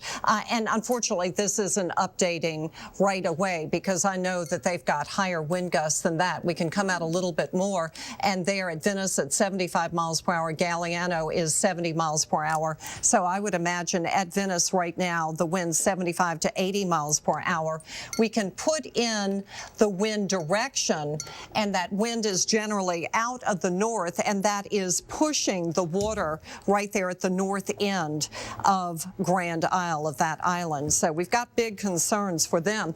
Just real quickly, let me show you the wide view because we're now getting some stronger wind gust in the city. 69 mile per hour wind gust at the lakefront, 60 at the airport, 67 at Belle Chase. So I'm telling you, in these rain bands, that's where you're getting the highest winds. And as you look at this, just be aware as this whole system kind of shifts more to the northwest, the areas west of us are going to begin to feel that impact. And on the North Shore, when you keep asking, when is it going to be there? It's knocking at your door right now. Look, it's right along the coast of the lake. So if you're right by the Lake Mandeville, you're feeling it. Lacombe, you're feeling it. Slidell, you're feeling it as this rain moves on shore. Let's real quickly just look at the forecast track. And this is in our exact 3D, max winds 80 miles per hour, moving northwest. Wednesday morning, 7 o'clock, it's forecast to be right there by Houma, 7 o'clock. And then it is forecast to move to the northwest towards Baton Rouge. Wednesday at 7 p.m., that's when your winds would be 65 miles per hour. Now, I wanted to show this to you earlier. Here is Gustav back in 2008. And, you know, if you had problems with Gustav, this track is not that dissimilar. We're a little bit more to the east, but should it shift some more, then you get the picture. But right now, Terrebonne Parish, not that bad off. We can go to our exact live radar. Here is the forecast track, taking it basically over Grand Isle. We'll zoom in a little bit more. Grand Isle is definitely getting that, and then up to Houma, where they now have 48-mile-per-hour winds, and then over towards Baton Rouge in the morning hours, just to the west of there, with winds tomorrow night at 7 o'clock of 63 miles per hour, gusting to 75 miles per hour. And we've got a couple of outage updates, Margaret. Orleans Parish, 97,000 people are without power. Jefferson, almost 88,000. Those are a few minutes old, and I just got a tweet that says some strong winds are really picking up in Memphis. And we're seeing a lot of wind. We actually did have a visitor a couple of minutes ago. Jefferson Parish President John Young was actually out here with emergency officials checking on the 17th Street Canal pump station. They just stopped to make sure that everything was working out here, and then they headed over towards Jefferson Parish. So they're out here surveying the area. Most residents are indoors. When we first got out here several hours ago, people were walking their dogs, riding their bicycles, just taking a stroll. And now Hurricane Isaac has definitely, we're feeling at least Hurricane Isaac arrival here. We've been trying to get word. Karen, you'd asked about flooding out here in Lakeview because of some of the streets and some of the potholes. So far, we're hearing that there aren't any serious reports of flooding out here, but we're going to keep you up to date as best that we can. And again, power is still, at least in this neck of the woods where we're standing, power is still on. We see lights in people's houses, outdoor porches, so at least we're not in the dark here. And I can actually, I feel like maybe you can hear the pump stations behind me, but they are humming away, doing what they're supposed to do to keep the city safe. At least that's what it sounds like for now. And again, this wind and rain, it's getting pretty intense out here. Dennis and Karen? All right. And it sounds good. I mean, to hear that humming, we don't normally hear that. And millions of dollars were spent to make that happen. Mm-hmm. Millions of dollars, like you said, Dennis, and I spoke to residents earlier today before it got dark, just talking to them about why they chose not to evacuate. And they said, you know, with what the Army Corps of Engineers has done over the last 7 years or so, you know, since Katrina, they feel like it's a lot safer out here. You know, they're worried less about a breach that happened. You know, again, this was a ground zero for Lakeview with the breach here at the 17th Street Canal. Karen and Dennis. All right. Thank you very much, Tanya. Let's shift gears now down to Cocodrie, and we've got Paul Murphy standing by, and you've got your hood off. So is it slackened a little bit, or maybe it's on and I just can't see? No, it blew off. Well, I was waiting to come on. I just got smacked with a 48-mile-per-hour gust of wind and knocked my hat off again. I'm trying to affix it to my head a little bit better so it doesn't blow off. But anyway, let me reset the situation down here in Lower Terrebonne Parish. The power is out here in Cocodrie, as is it is much up the street as well.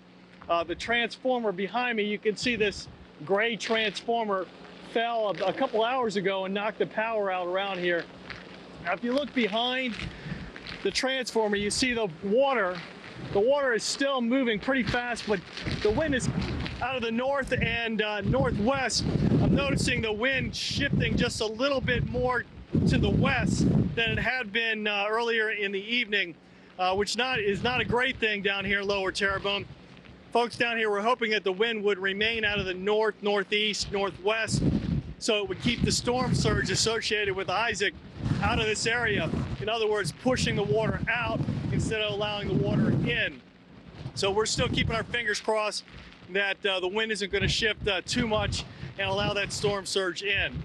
Now, earlier I reported that Louisiana Highway 24, which is the Bourg, LaRose Highway in Terrebonne Parish has been closed. Trees are in the street right now. Trees are in the highway. Crews can't get out and remove them just yet because of the intensity of the storm at this point. Probably won't be able to get there until the morning. So the Louisiana Highway 24, the Bourg LaRose Highway in Bourg is closed. Karen? Hey, Paul, thank you very much, and try to stay dry out there. I guess jump in that live truck. Yeah, you can't stay dry too well. He got the short straw tonight. I think so, but he's doing a good job with it, I'll tell you that. And we've got crews working around the clock and all over the place, too. We have Bill Capo on his way in. He's driving into work, and he can tell us what conditions are like as he comes into work. Bill, what's going on?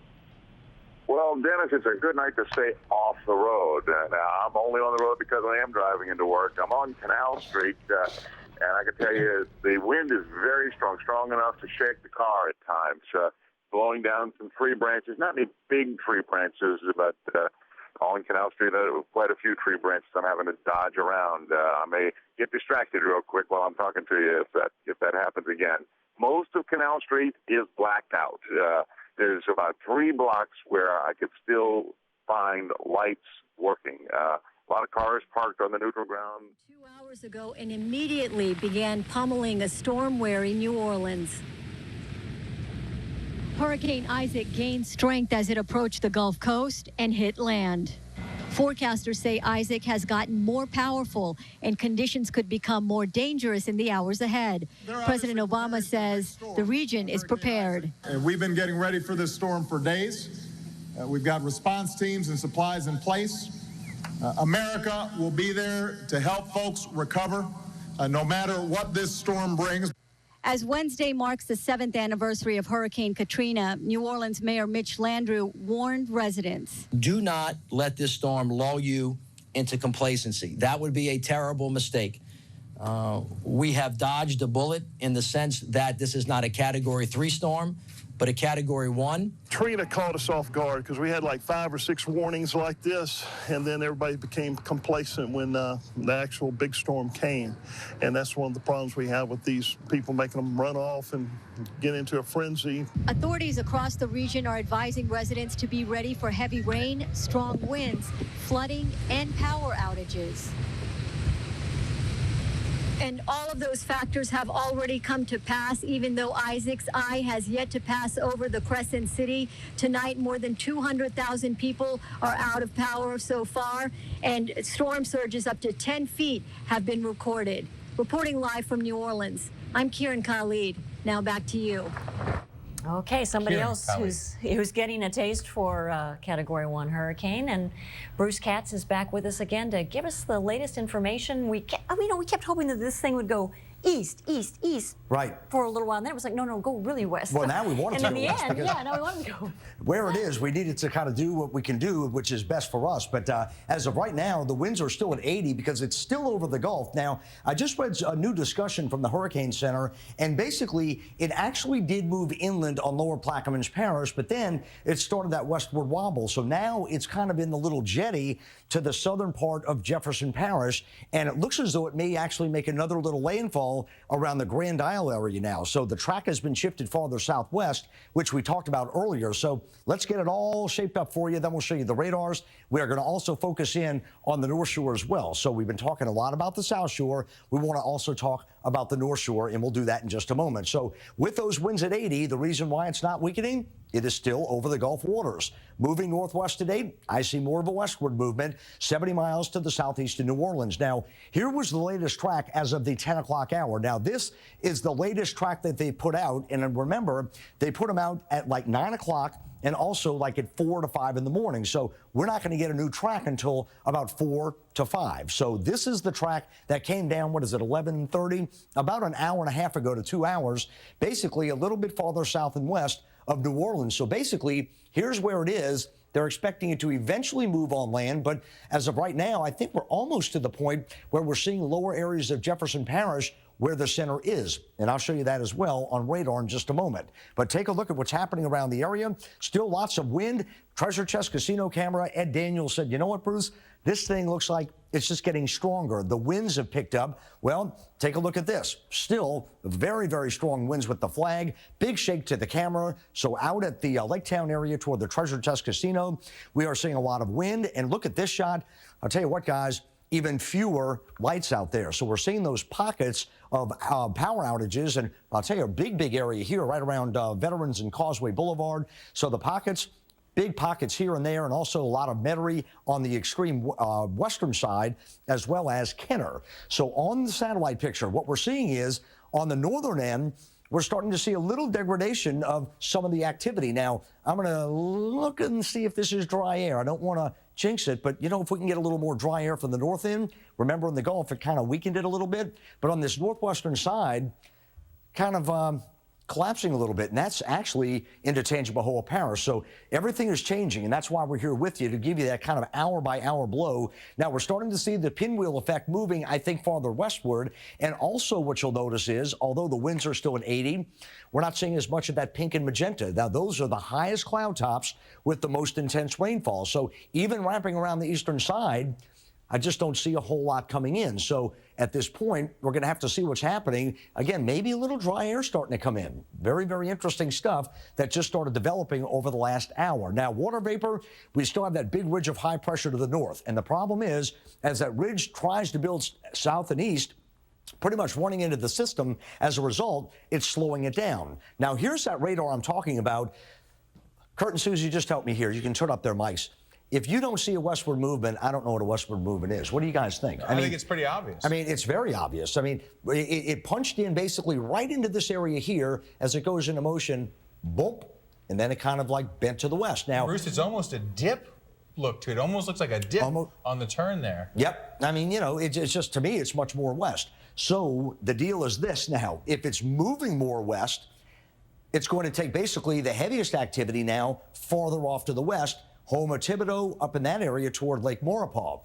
Now, if it were continuing to move in this direction, all this activity would be over the North Shore. So as it's moving west, we only have so much of the storm on the northern fringe. As a result, that's pretty much what we're seeing. So very interesting move to the west, and Hurricane Center's not saying west at this point.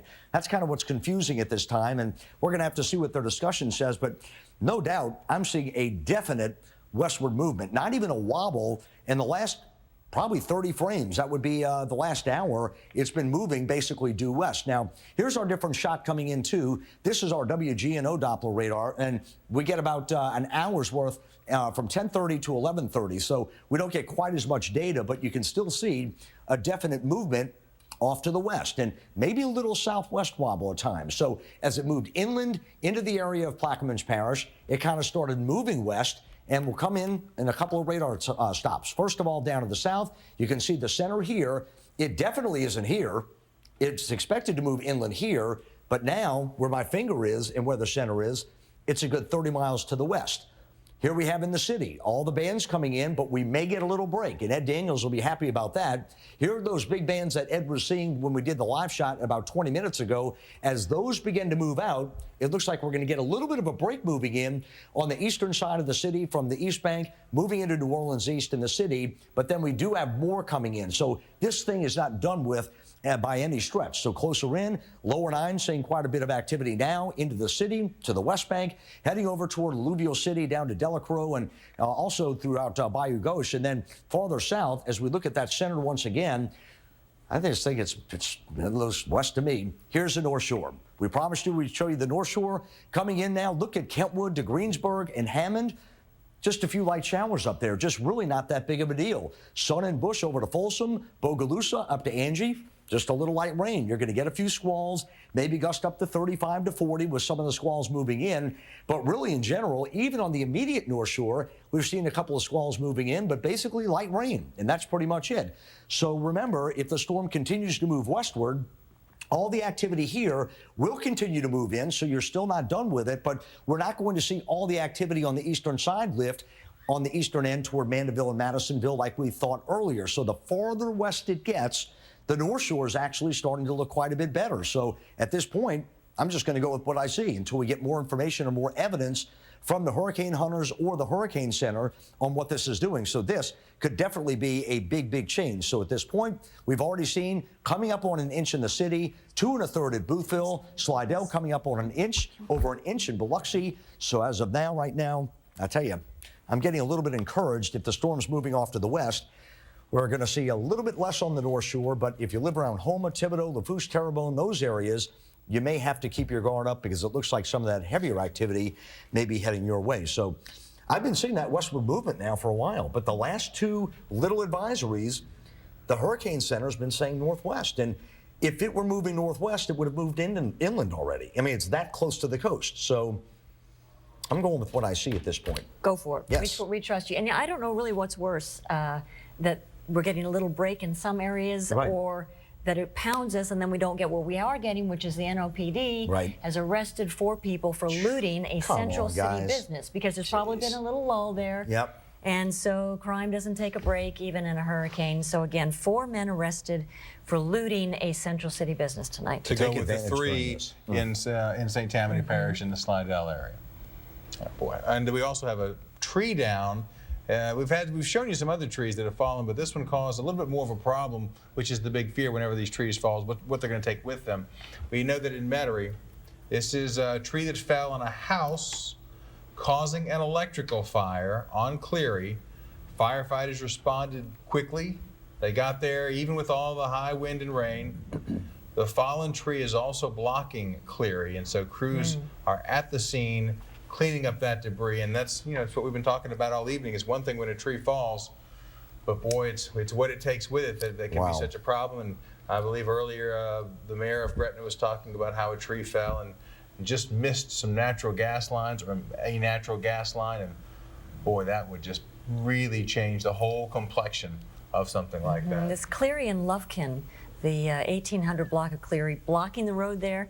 And wow, look at the tree. It's like the one that Kenny showed us a moment ago in Tarrytown. Right over the street. Huge and split. Wow. And the fear was that so many of these would break or come out of the ground because it was so soft, but we're seeing a lot of them split. Just broken trees. Well, termite ridden or just some old trees that probably should have been taken down, but weren't. And like you said, Kurt, fortunately with some trees going down, we're not seeing those natural gas fires, because during Katrina, we saw so many fires, even underwater fires, which were amazing. So, I have to say, the city officials we've talked to, so far so good. You don't want to jinx it, but so far so good. Well, if you have a beautiful oak tree like that must have been in front of your yard, you're not necessarily going to tear it down. You wouldn't, wouldn't cut it down. You wouldn't know that it was about to go, but whoa, look at the fire there. Well, they get to the lights. That's a flashing of the siren. Did you happen to see them get the hook and they pull the breaker thing to break the power? So can you imagine you're in your home and you're weathering the storm and you're like, we've still got power, everything's great, tree falls on it and the fire department has to come cut off the power. A human being did it, not the storm. Not Isaac didn't do it, Joe did it. Because of Isaac. Right. Oh boy. What a night we have ahead of us. Also, let's talk about... Any more tweets? We had one, and this is going to be interesting, especially now that it's 11:30, 11:40 at night. Let me find it. A gentleman from the Black Pearl says, amazing, we still have power in the Black Pearl. But with that east wind, that water is being pushed into the lake. On the North Shore, we're expecting 55, 75, 85 mile per hour winds. Let's go to our exact live radar. We don't have that yet, but remember the hurricane is still along the coast, so your winds are 40 miles per hour right now at Slidell, 32 mile per hour winds being reported at Hammond. It's on the South Shore where we've really got these strong winds, and they've gone down a notch, but 71 right now being reported at Belle Chase. Then we can look on the South Shore, and this is where you're getting pounded. This is, Terrebonne, Lafourche, especially Lafourche Parish. I really think you're going to have major issues. Lower Jefferson, lower Plaquemines, this is where they're just getting pounded right now. 8 to 12 inches of rain. So far, I've really just seen 2.5 inches of rain, Doppler indicated. But a storm surge of 10 to 12 feet, and we're not done. That system is just along the coast. We've only just begun. Is that a song? It is a song. I thought so. Thing. Yep. Thank you, Margaret. All right, let's talk about these shelters where people are going to evacuate to escape Isaac. In Louisiana right now, an estimated 2,900 or so people in shelters across the state. At 9 o'clock in Mississippi, 33 shelters were open around the south and central part of the state. And the Salvation Army says that there are 3 shelters for the homeless in New Orleans and Pascagoula in Mississippi and in Mobile, Alabama are completely full. So folks definitely utilizing the shelters and taking shelter someplace else. We have some video to show you now from Belchase as we take a look at what's happening there. You're seeing it with us. Here it is. That's more recent video than the last stuff we showed out of Belchase. This is, I would imagine, probably less than an hour old. You can see the flags whipping in the wind there and the rain coming down sideways. A few cars on the road. Cars parked as well. Again, this is Belchase. But what you can see there is the rain pounding down on the windshields there. And look at the wind blowing on those trees. Boy. So you can definitely see the wind picking up a lot there. You know, 72 just got back from St. Tammany Parish. I said, how was the ride back? She said it was extremely scary at times. So she said at some points during her ride, there was nobody on the road, and at other times, you know, the wind gusts were so strong that it was just, you know, that shook her up a little bit. So she did mention that on the way back. And we heard from Plaquemines Parish President Billy Nungesser, Belchase, of course, in Plaquemines Parish. And he talked about damage at his own house, that part of his roof was ripped off, and he had a hole where water was coming into his den, coming out of the light sockets in the ceiling, and a lot of damage around there. He's a lot of trees down, a lot of power lines down, shed damage, a lot of damage to homes in, excuse me, in Plaquemines Parish, and that's something that you know, we expected for there to be damage because this is here and this is what happens when you have a storm like this. But I think until you see exactly how it's going to react when it hits land and how strong these winds are going to be, this was such a sketchy storm the whole way through that we didn't really know what it was going to make landfall as, and it finally made landfall as a Category 1, and this is the result. And you're getting these really strong wind gusts that are going to take down trees, going to take down power lines. There's the causeway right now, which has been closed, and we talked to the director of the causeway earlier today, and he said that probably by morning the causeway would reopen again, but he wasn't making any guarantees. You just have to wait and see based on what the weather's doing. Yeah, that was a maybe there. All right, take a look at this one. This is a view. Is that the Superdome view? No, that is the Superdome view. Wow, that is the CBD there. So still plenty of lights, but the normal lights that are around the Superdome, the colorful lights, the new LED package. Oh, there they are. Okay, I didn't see them on the other angle, but there they are. So the Superdome still has lights. A lot of lights still on around the city. I know a lot of lights are out, obviously, but I think there are just as many that are still on. This isn't, and I don't want to get the terminology wrong because I don't work in the power sector, but it doesn't seem like a widespread power outage to the full extent of the term. I know it's widespread in that a lot of power is out in a lot of places, but it seems like there's still a lot on, so it's not a near blackout event by any means. Yeah. Not yet. Not yet, anyway. And this is a look over Lee Circle, where you can see raindrops there still on our lens, but still, you know, you can see the lights on there. Some smattering of outages. We do have reports of outages uptown, no doubt about it. As you get farther up in height into the atmosphere, you start really increasing those winds pretty quickly. So let's plan things out as we go through the overnight hours. Midnight, boy, just not getting any better here. Still looking very rough along the coastline as well. That's going to move inland as we go to about 7 a.m. in the morning. And look at that eye wall just pasting us with rain here. And some of those winds going to be very gusty into the hurricane force range. Triumph back to Dulac, more of the same. And it looks like more of the same into our day on Wednesday. If anything, here in New Orleans, might even get a little bit worse during the day on Wednesday with some of those hurricane force gusts, because we're going to be maybe lodged in the eye wall for a time, or at least nearby, and then it pulls up toward Baton Rouge, so it's kind of a 1-2 punch here. Both metro areas kind of getting it, but it will be weakening as it heads toward Baton Rouge. For us, still, look at that. It's Thursday, 2 a.m., so not tonight, not tomorrow night, but Thursday at 2 a.m., still dealing with some of this rain and heavy winds coming across the area. So let's take a look at the forecast hour by hour. 11 p.m., 78 degrees at midnight. 1 a.m., 78 degrees. Winds towards the coastline, probably a little closer to that 80 as you get towards the city, right around that 50, 60 mile an hour wind. Could have some of those gusts again up toward hurricane force in the city and well into the hurricane force range down towards the coastline. Up on the North Shore, 78 at 11 p.m., 77 at midnight, 77 at 1 a.m. Big deal here is the winds. They're going to be slightly less, but winds up to about 50 miles an hour at times. Look at your 7-day forecast quickly. During your day on Wednesday, just going to be an all-out nasty day with some of those hurricane force conditions here and there, especially down towards the coast, even here in the city in gust form. It looks like a 70% chance of some showers and thunderstorms coming up for the end of the week, and it's not going to get a whole heck of a lot better until probably the weekend. So we're going to have a few days of this nasty stuff. General, I think, a better looking conditions for Thursday, better look even on Friday than the weekend. We're back to normal. Are we going to see bands tomorrow, or is it just going to be a deluge the whole day? You know, it could be, I would say, bands of deluge. I think there could be some. This is usually how these systems act. You know, this is usually how these systems act. You're going to get a few hours of this type of stuff like we're seeing now. Then you may break it up for a couple of hours so you can actually maybe, you know, pick up something that could be damaged outside, which I don't necessarily recommend until this thing's out of here because there's power lines down, that type of stuff. And then after that, you may get another band that comes through. So it could be band after band after band. I'm just thinking, can the pumps keep up? That's, I think, well, it really depends on where the bands go. If the bands,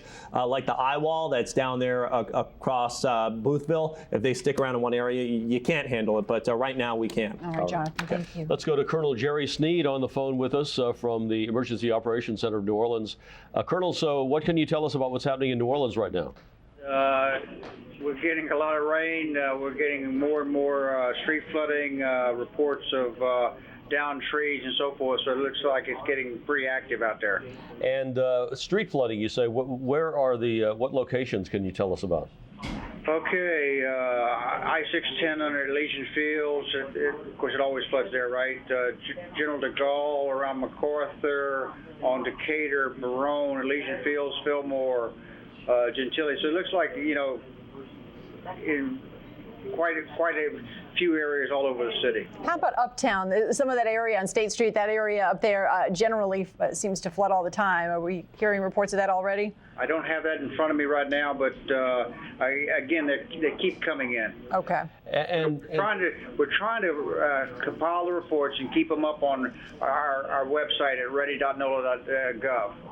And Colonel, do you have any reports of water in houses, house flooding, and that kind of thing in businesses?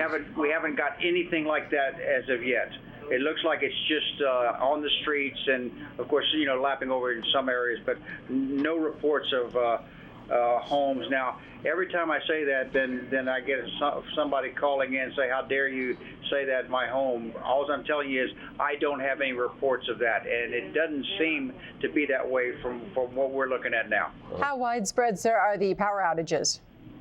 About 58,000 of our citizens are without power right now, and it's pretty widespread all over the city. This CBD looks like it's doing good, but other portions, most of the West Bank is out, Gentilly area, Lakeview, there's quite a few out. Okay. Your biggest concerns then at this hour? Again, it's how much rain are we going to get, and can the pumps keep up? That's the biggest concern. Are they performing pretty well, or as well as can be expected at this hour? Everything's at full operational capacity at this time. They're doing what they can. Again, we are getting reports of flooding, but you know it doesn't seem to be real bad. But again, we all know the pumps can only do so much, right? Well, absolutely. We had one report from the Uptown Messenger of a possible looting case in Central City of a business earlier this evening. Any other reports that you're aware of? We had that report, and actually they caught it not looting. It's a burglary in progress. Okay. All right. Any other similar reports like that? Was that an isolated incident is basically what I'm getting at? An isolated incident that we can tell. There is no widespread looting. Again, we do have some of our citizens see an opportunity and will burglarize even in good weather, right? Well, I should remember this. I cannot remember. Is there a curfew in place? No, there is not. Okay. All right.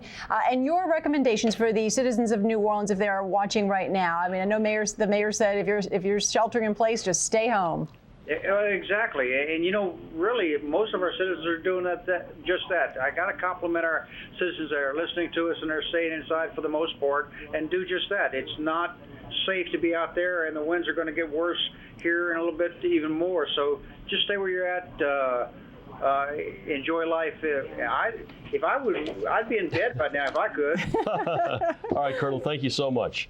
Okay. We want to check in St. Bernard Parish with Sheriff Jimmy Pullman. Sheriff, what can you tell us about conditions in St. Bernard Parish right now? Well, they're getting worse. The wind is continuing to increase. The rain. Also, we still have reports of power lines down and trees down, and we got a couple of calls. People lost their carports, off their house. So at this point, no reports of house flooding?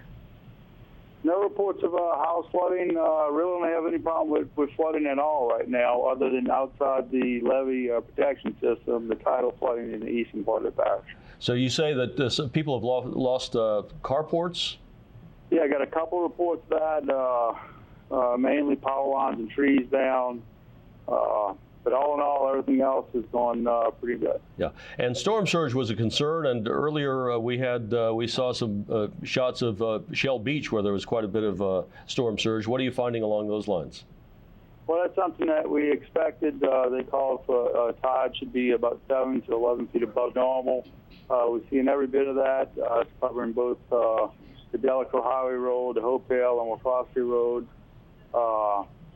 It's not accessible by vehicle down at this point. We also have our curfew that started at 8 p.m. tonight, and that's going to run through tomorrow at 6 p.m. And Sheriff, you were very concerned about looting, I know. I mean, have you had any incidents like that? No, we made an arrest earlier. We received a call of a burglary in progress. We located a suspect in the area just minutes after the call, and he's in our jail right now. All right. Hopefully that was an isolated incident, just like the one we heard about in Orleans Parish. Sheriff Pullman, thank you so much for your time this evening. We wish you the best. We want to check in to the 17th Street Canal, where Tanya Dahl has been sort of staking it out to see how conditions change. What's it like now, Tanya? We are still getting a lot of rain and wind out here. You can see the tree right behind me. The wind and rain has really picked up here. We've been out here for several hours now.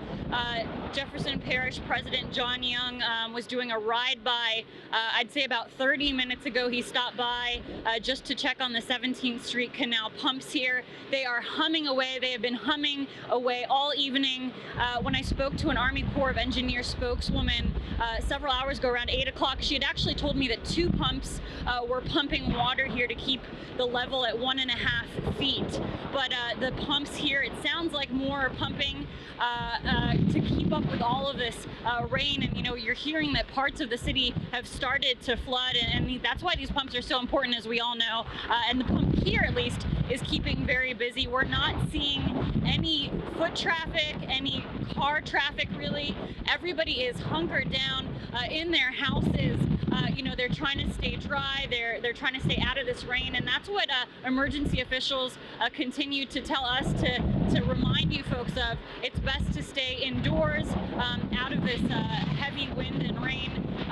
We're hearing about downed trees and power lines in some parts of the city, and that can be extremely dangerous for anybody driving through that or trying to walk through that. So stay indoors. That's the best thing to do. Enjoy your time with family and friends. We're out here and conditions have intensified. We have been out here for several hours, like I said. Karen and Dennis? All right, Tanya, thank you so much. Try to get some rest inside the live truck and dry off for a few minutes. Let's move over to Kenner now. Yes, and talk to the mayor, Mike Yenny, and see what's happening in Kenner. Mayor, what can you tell us about the conditions there now? Well, as of 11 o'clock, we've had less than an inch of rain, but we understand the worst is still yet to come. We have about 15,000 plus Entergy energy users that are without power right now. We've had large sections of the city go out at one time based on this event, which we've expected, and the entire time we've tried to make residents aware of that. We've had some issues with some of our 79 storage lift stations. Not all of them have backup generators, so we're assessing the situation on whether or not we have to put portables and get those out there. Kenner has about 29,000 energy users, so we're way more than half right now. So we're very concerned about the power outages and these lift stations. So those people with power, we've asked early on, please don't use washing machines, dishwashers, and add more water to our our wastewater treatment system. So that way we won't have any backups or discharges in homes or into the streets if we can avoid it. Of course, our storage department's monitoring the entire storage system right now, and we have a SCADA system so we can watch the lift stations as they lose power, so we know which ones we've got to get generators to first. And Mayor, you said earlier that you were moving portable generators to the lift stations that had lost power. How did that go? Yes, they were assessing which ones had to go there. We had an issue with the ones we had issues with actually had generators. Those generators are back up and running, so we didn't have to move any to those major lift stations to keep the storage flowing. All right, so you don't have much of a problem with the rainwater yet. So what about wind? Do you have any downed trees and that kind of thing? That we actually had earlier today. So far, we haven't gotten any new reports of that. We have had some down lines cause some fires in some backyards. There is a working fire in District 5 in Kenner, which is the northwestern part of the city right now, that our fire department is responding to handle it. It seems to be a house fire. Could be generator related. We don't know the cause of it at this time, but we want to remind people of generator safety. Be very, very cautious while operating generators, with this power going out. So we don't know what the cause of that fire was, but the Kenner Fire Department is responding to it. The Kenner Police has made their presence known throughout the city. I do wish to thank residents for heeding Chief Caraway and of course Sheriff Norman's orders to stay off the streets if possible. The city's streets are empty outside of law enforcement, so we're thankful for that. All right. Well, we know it's very, very early in this storm, but so far so good for you guys, it sounds like. Yes, well, of course, we're still a little ways away from the worst, so we're expecting it, and hopefully we'll fare well. Our public works crews have worked through the week to make sure our drain lines are clean throughout the city, especially in those areas we are prone to flooding. So we're hoping to make sure we can get that water to the parish drainage canals and to the pump stations. So and we've had a good working relationship with Parish President Young and Councilman Benzon with District 4 that represents this area, and of course our Kenner Council has worked very hard alongside my administration, and hats off to the Kenner Police Department, and now of course our Kenner Fire Department for making sure our first responders are out there and doing what they have to do when these emergencies prevail. And Mayor, can you tell us, there was a house fire in Woodlake? Can you tell us about that? Yes, that's the one. I really just happened. We just don't have any details on it. The fire department's responding to it. That's why we stress please be careful with generators. It could be a transformer, could be a generator. When the odds are it could be a transformer. We've had those go out periodically through the city. We had another one, I believe, somewhere in Ole Miss, where it caught some debris in the back of a yard on fire, and then and those were taken care of. Another one in Moisant. We earlier today, because of the saturated grounds, we have had some telephone poles and electrical poles leaning, and we did have one tree uproot, but thankfully so far nothing's come up that's taken any city utilities or parish utilities out of the ground. All right, well, that's got to be good news for your residents, and I'm sure they as well know that there's a lot more to come.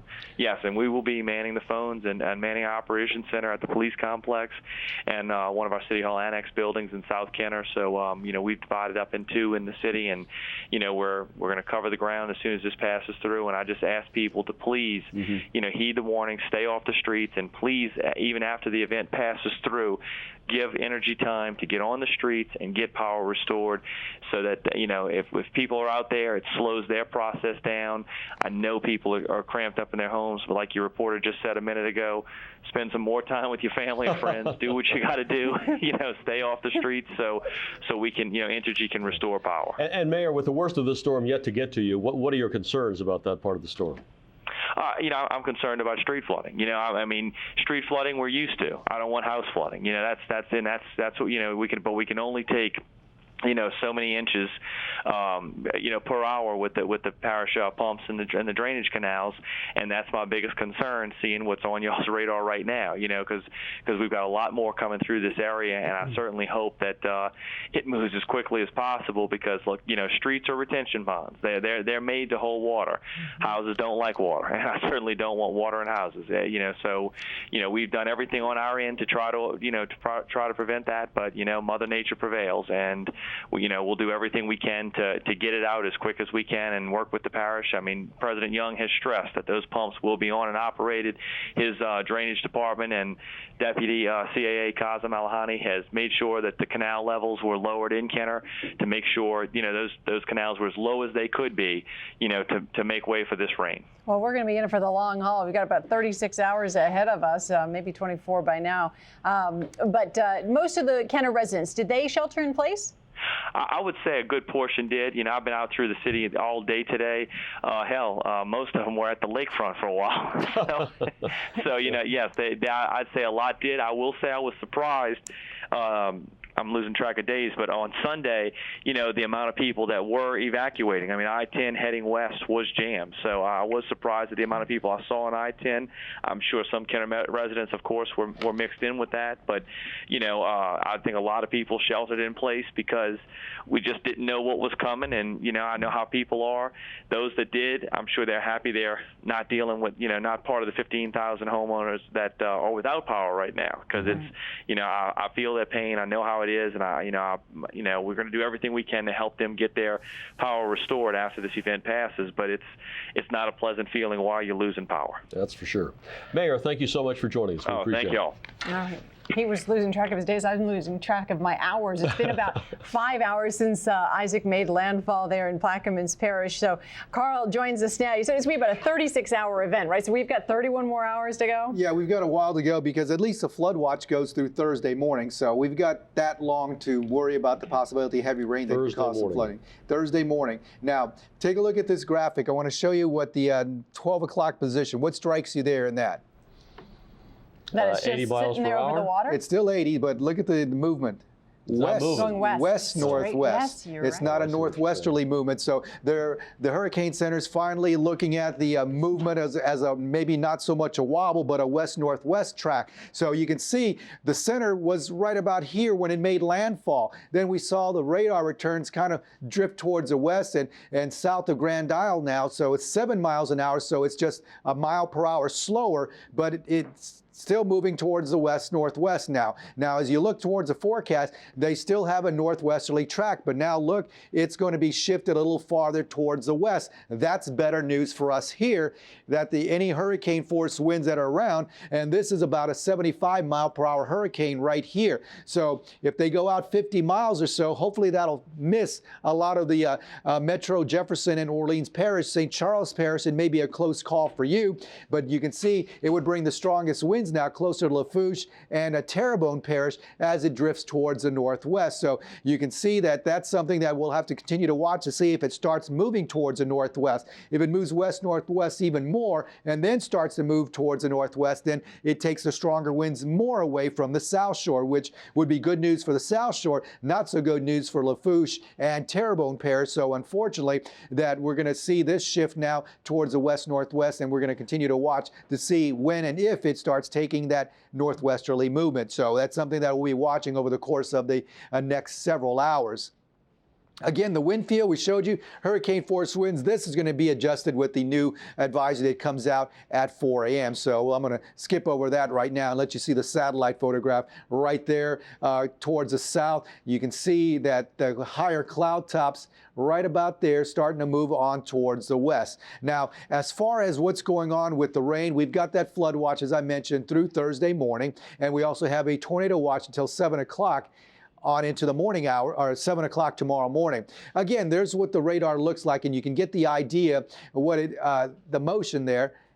Yeah, it was moving towards the northwest, and then looks like more of a westerly component to it, so that's why they adjusted it to the west-northwest. Let's look at pinpoint Doppler right now, and I want to show you what's going on there. As you can see, the rain bands, they're heavy all across the region. Fast track, let's look at, there you go, that's a pinpoint Doppler, and you can see there's Grand Isle, and you can see the symbol right there to the southeast of Grand Isle. That's what the position was at the when they first saw the 10 o'clock advisory, and you can see where the center is. It's now well to the east or west of that. So unfortunately, it looks like more of a westerly component to this system. And so we're going to continue to watch that be the case over the course of the next hour to 2 hours to see if it does start to move towards the northwest. But Grand Isle, you're in that rain band right there that continues to push across lower Jefferson Parish. So unfortunately for you, you're still in that most intense part of the rain.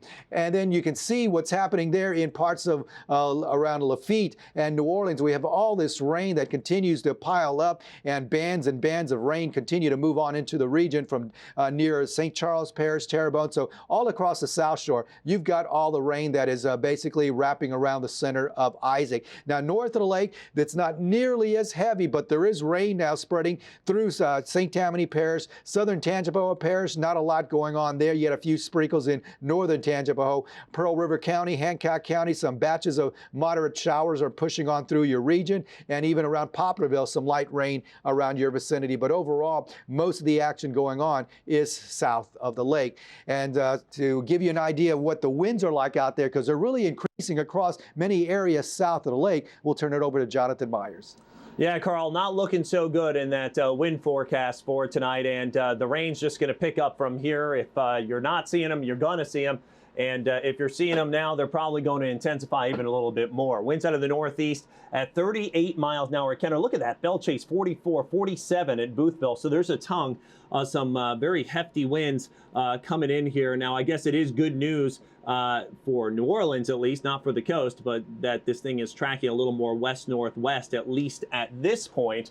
We'll just have to see how long that motion continues, but the more it does track in that direction, the more we're going to take the eyeball a little farther away from New Orleans. But still, in any case, we are seeing widespread power outages in a lot of areas because of the fact that we've seen those winds 40 miles an hour or so. Add in the gusts, we're up to about 60 to 70 miles an hour, so almost hurricane force gusts here in Boothville.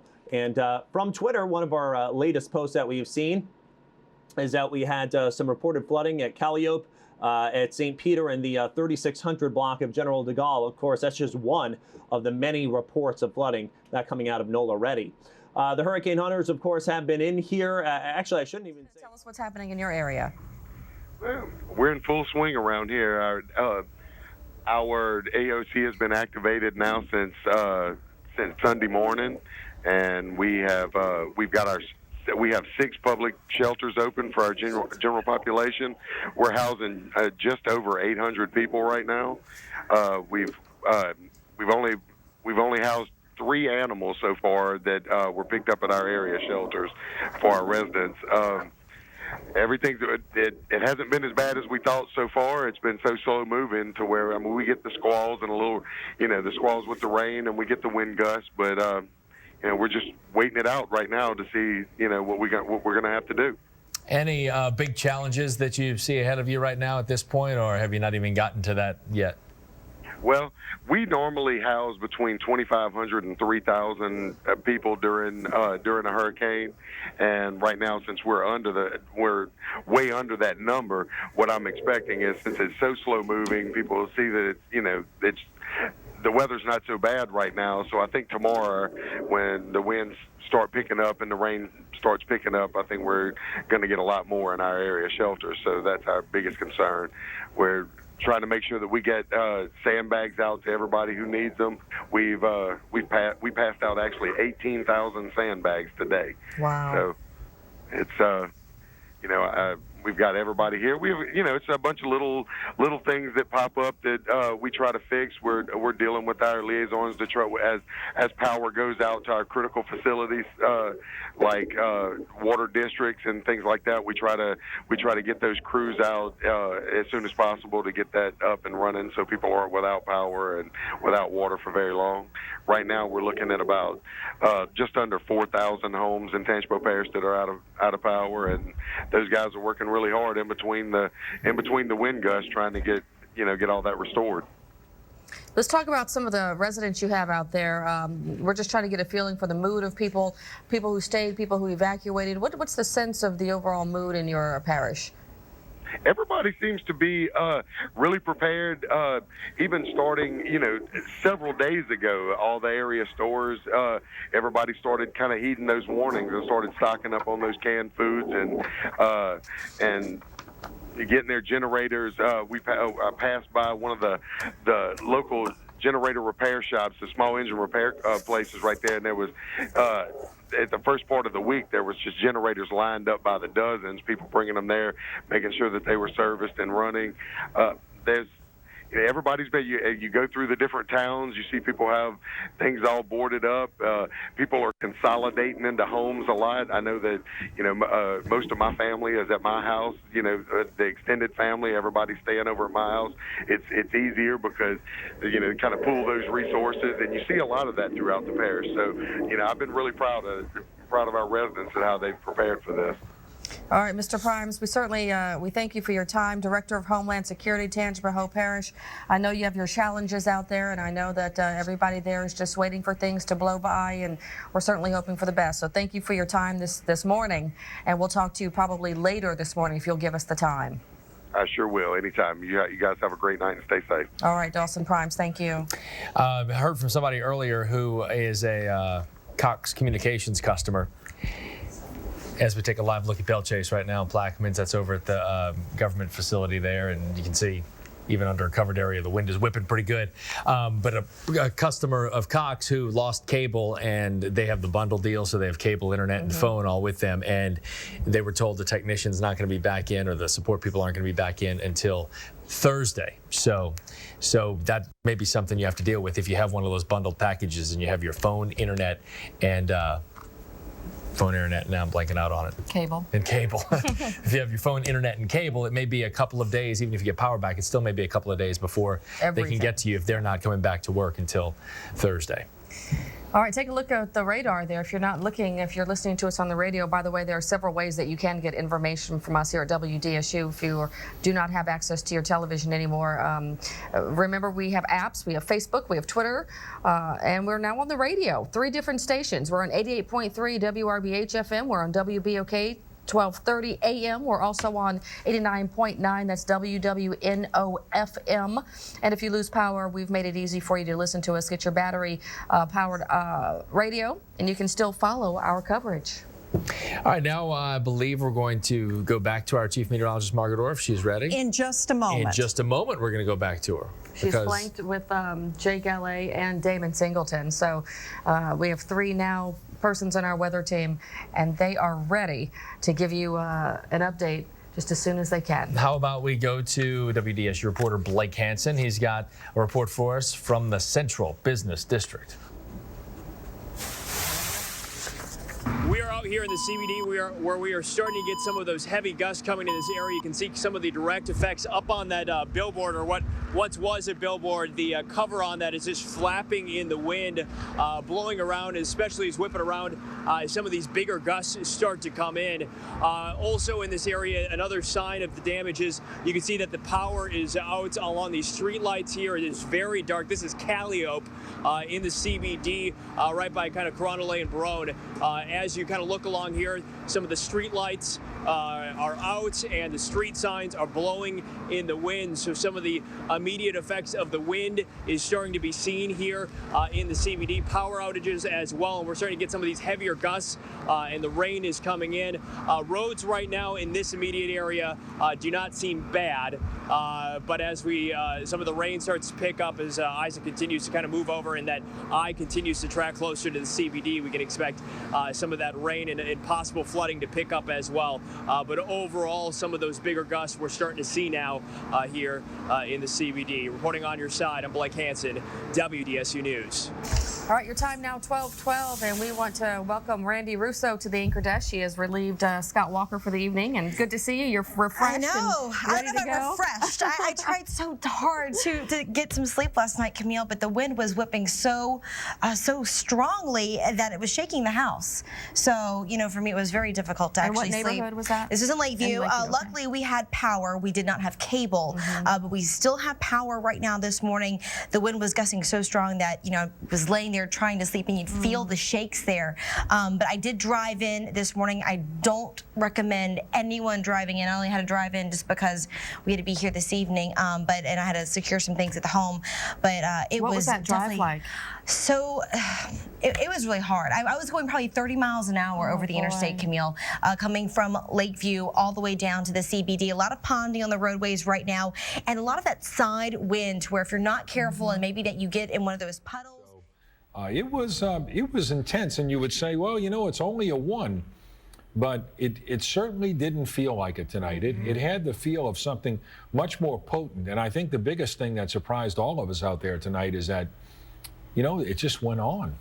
There was no end to it. Usually, you know, I remember when Hurricane Betsy passed here in 1965, it was bad from like 7 o'clock in the evening till about 3 or 4 in the morning. In fact, we lost our lights right about, you know, living right off Airline Highway, right about 6:30, we lost our lights, and that was it. And then all night, it was pretty bad.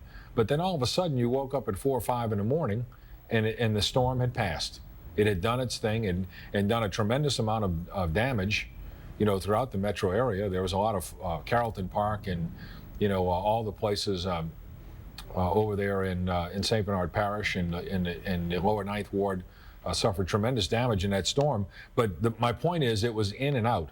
And the fact that this thing has continued to linger offshore, and then when I heard Bruce, you know, we got the headsets on, and I'm trying to listen while all the pandemonium's going on around you. And when Bruce says it's going west and it's still over water, you know, you just kind of shake your head a little bit. And you were really feeling, I think Bruce said at one point, you would have been in 80-mile-an-hour winds? Yeah, you know, it felt like it, because you could tell. The first time we were out there, I was like, okay, we got gale force winds. You know, maybe we're minimum tropical storm winds. And then all of a sudden, you know, it's starting to feel like 55 to 60. And then all of a sudden, it started to feel like 65. And then Robert saw a tweet from somewhere out in our location, said that we had a gust to 71.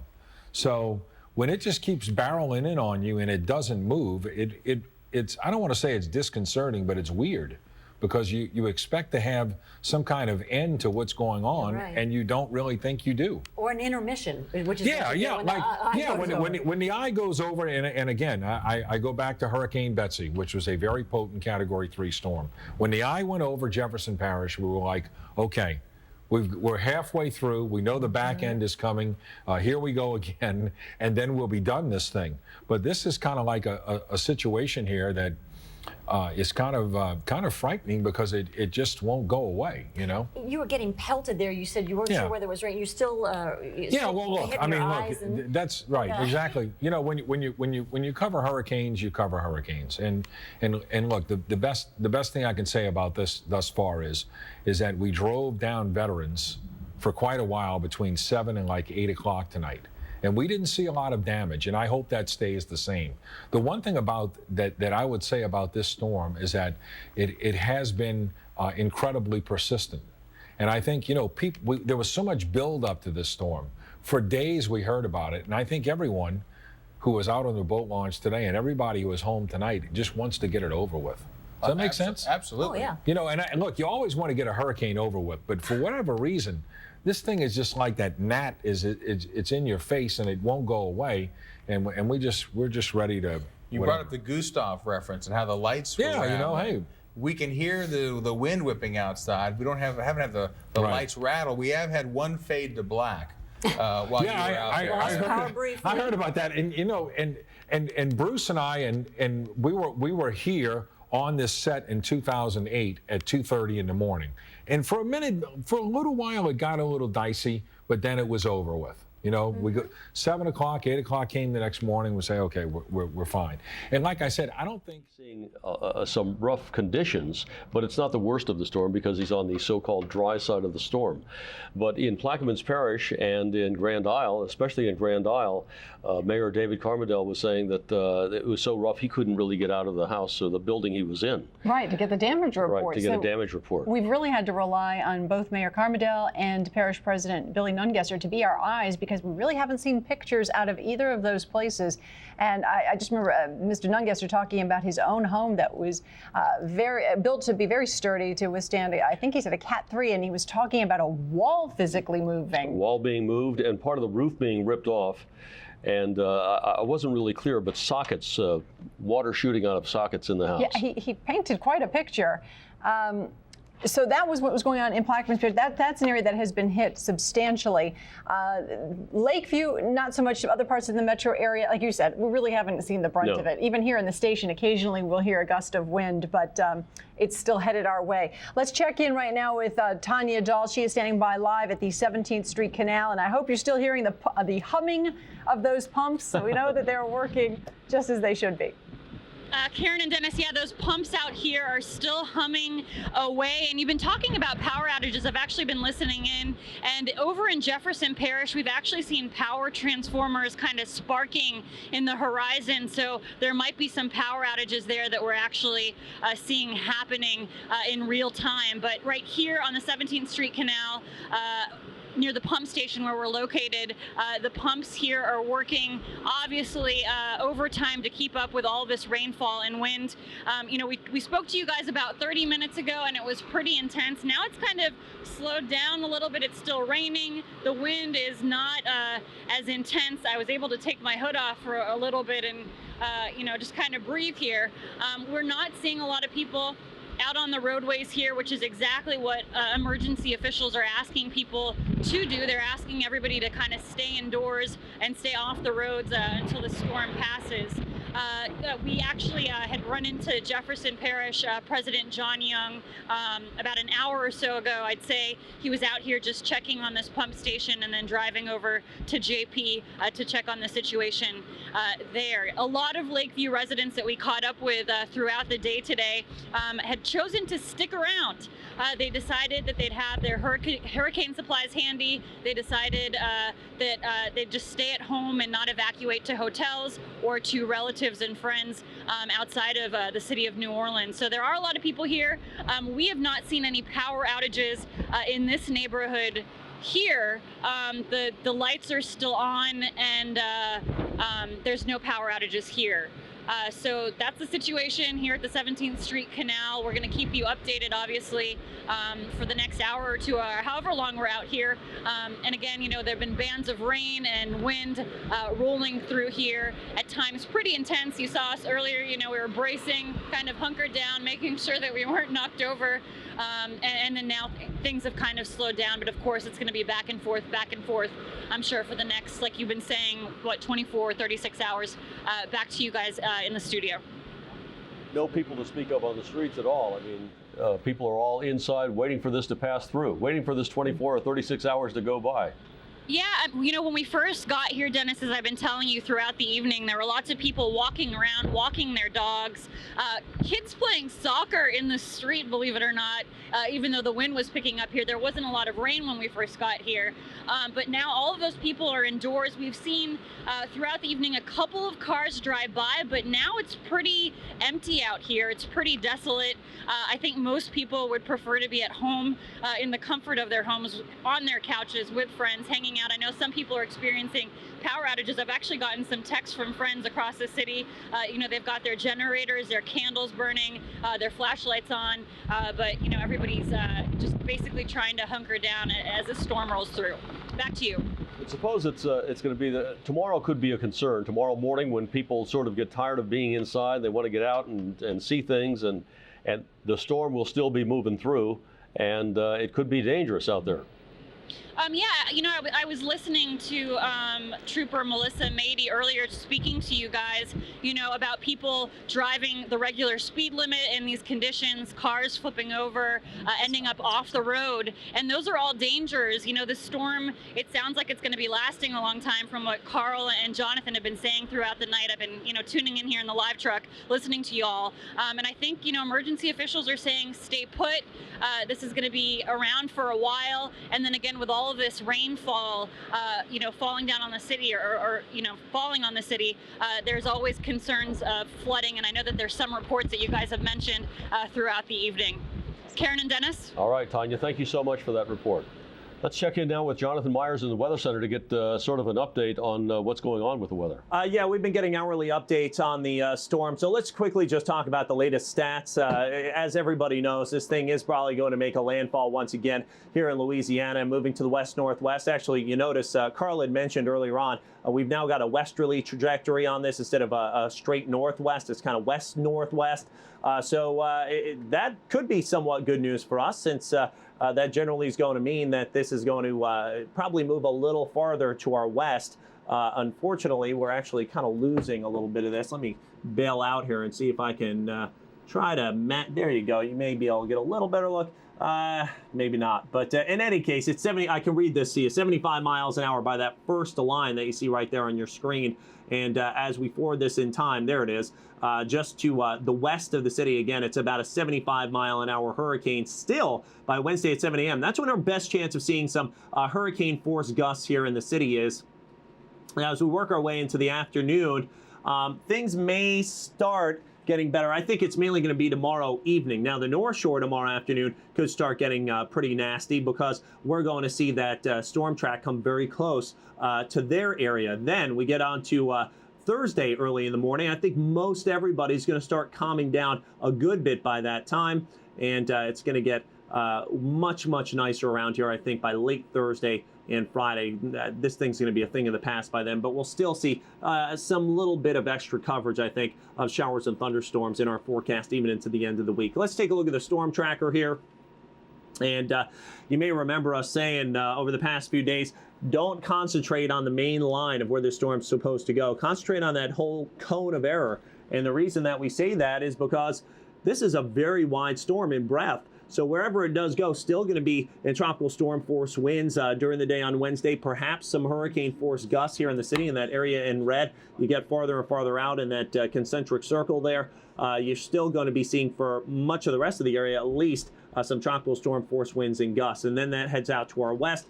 So by 7 p.m. on Wednesday, we're still going to be seeing some tropical storm force winds, especially in gusts. And then, as I mentioned, Wednesday night into Thursday, most of this is going to get out of our area, kind of skedaddle, and it's going to be a lot better picture around here by Thursday and into Friday. Zooming tight in, you see that center still over the Gulf of Mexico, and it's not really out in the open waters or anything. It's really over the mouth of Barataria Bay, kind of bounced off Plaquemines Parish. Now it's in between Plaquemines Parish and Lafourche and Terrebonne parishes. So it's still very close to land, still getting a lot of land interaction. So I'm not thinking this is really going to strengthen, but it still could hold its own over the next several hours until it makes landfall very early tomorrow morning, likely somewhere in the area of Grand Isle or in Lower Jefferson or Lower Lafourche and Lower Terrebonne parishes. So flash flood watch does continue. Too awfully bad right there. No, you don't see any cars. You saw a couple cars in the neutral ground, but it's you know, dark, and our windshield wipers are going as we're driving through, but nothing out of the ordinary. You don't see anything jumping out except for the trees blowing. And you know, the city has said repeatedly, if you have an issue and you know you're out and about, you shouldn't be, but something goes terribly wrong and you have a true emergency, you can call 911. But if you do see a tree down, or if you see some down power lines, or something that's not necessarily a life-threatening situation, they're asking citizens of New Orleans to call 311. That's the city's hotline where you can report the problems, and the city will take note and get to them as soon as possible. All right. I'm sorry. And then fire and police, we should mention also, That's right. they're working 12-hour shifts now, so they're working, putting a lot of officers on the street, and NOPD combined with the National Guard have the city covered at this point. I always think it's interesting what I was going to say. I always think it's interesting to go from one part of our area to the other to compare what it looks like. It really gives you a good sense of what the storm's doing. We just saw Sean on Canal Street, and it was coming down pretty good there and raining. Let's go over to Houma now, and the storm is going to be coming there soon. Our Meg Gatto is back in Houma. How have the conditions changed in the last hour or so there, Meg? Well, the rain has not changed at all. It's still steadily raining, but the wind has certainly picked up. We're seeing strong wind gusts come every couple of minutes. It's not a steady, strong wind. It's just every few minutes we're getting big gusts of wind. In fact, if we pan off, Donnie, and we take a look, you can see a couple of the street signs. They may not be blowing too much, but every few minutes they're shaking. You can see they're starting to shake now, so much that you think they're going to blow away. It's just these strong, strong gusts of wind.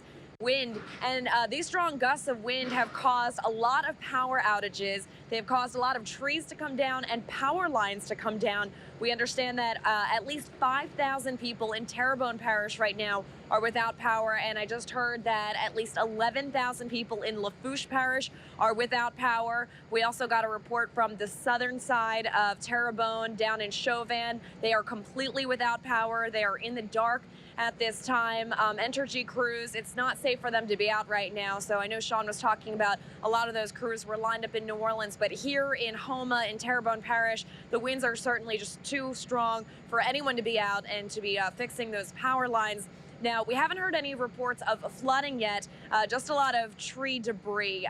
We're seeing like leaves, branches, limbs, that sort of thing in the roads. Some roads are impassable because of that debris. And I also heard my colleague Natasha Robin talking about flying debris. Luckily, we have not seen any of that yet in Houma. But I can tell you a couple hours ago when we were in Lafourche, the conditions certainly seem worse in Lafourche. We saw more trees down and more debris on the ground in Lafourche than we have seen so far here in downtown Houma. Now, of course, there is a curfew in place both in Lafourche and in Terrebonne Parish. As we were driving through downtown Houma just a short time ago, almost every single home and business was boarded up with plywood. So these people here are prepared for the storm. A lot of people have evacuated, we understand, but also a good number of them have decided to stay home. And right now they're just hunkering down, staying inside and trying to ride this thing out. Again, 5,000 people without power in the parish, 11,000 in Lafourche without power, and officials here continue to monitor the situation. But besides the rain, the wind is really the only thing that is picked up as we are awaiting those bands to get a little bit closer here to the Houma area. And perhaps we heard Nicandra saying that the storm has sort of stalled a little bit. It's lingering a little bit more in certain areas. We're predicting that's probably why we haven't seen the conditions worsen in the last hour or two. But of course, we know it's coming. We sure do. And it's funny because during a storm like this, you don't want to go to sleep at night. And especially folks down in Houma and Lafourche Parish, you're afraid to go to sleep because you're not sure. You're just not 100% sure what this storm is going to do, and that's still the situation tonight. Yeah, you don't know what you're going to wake up.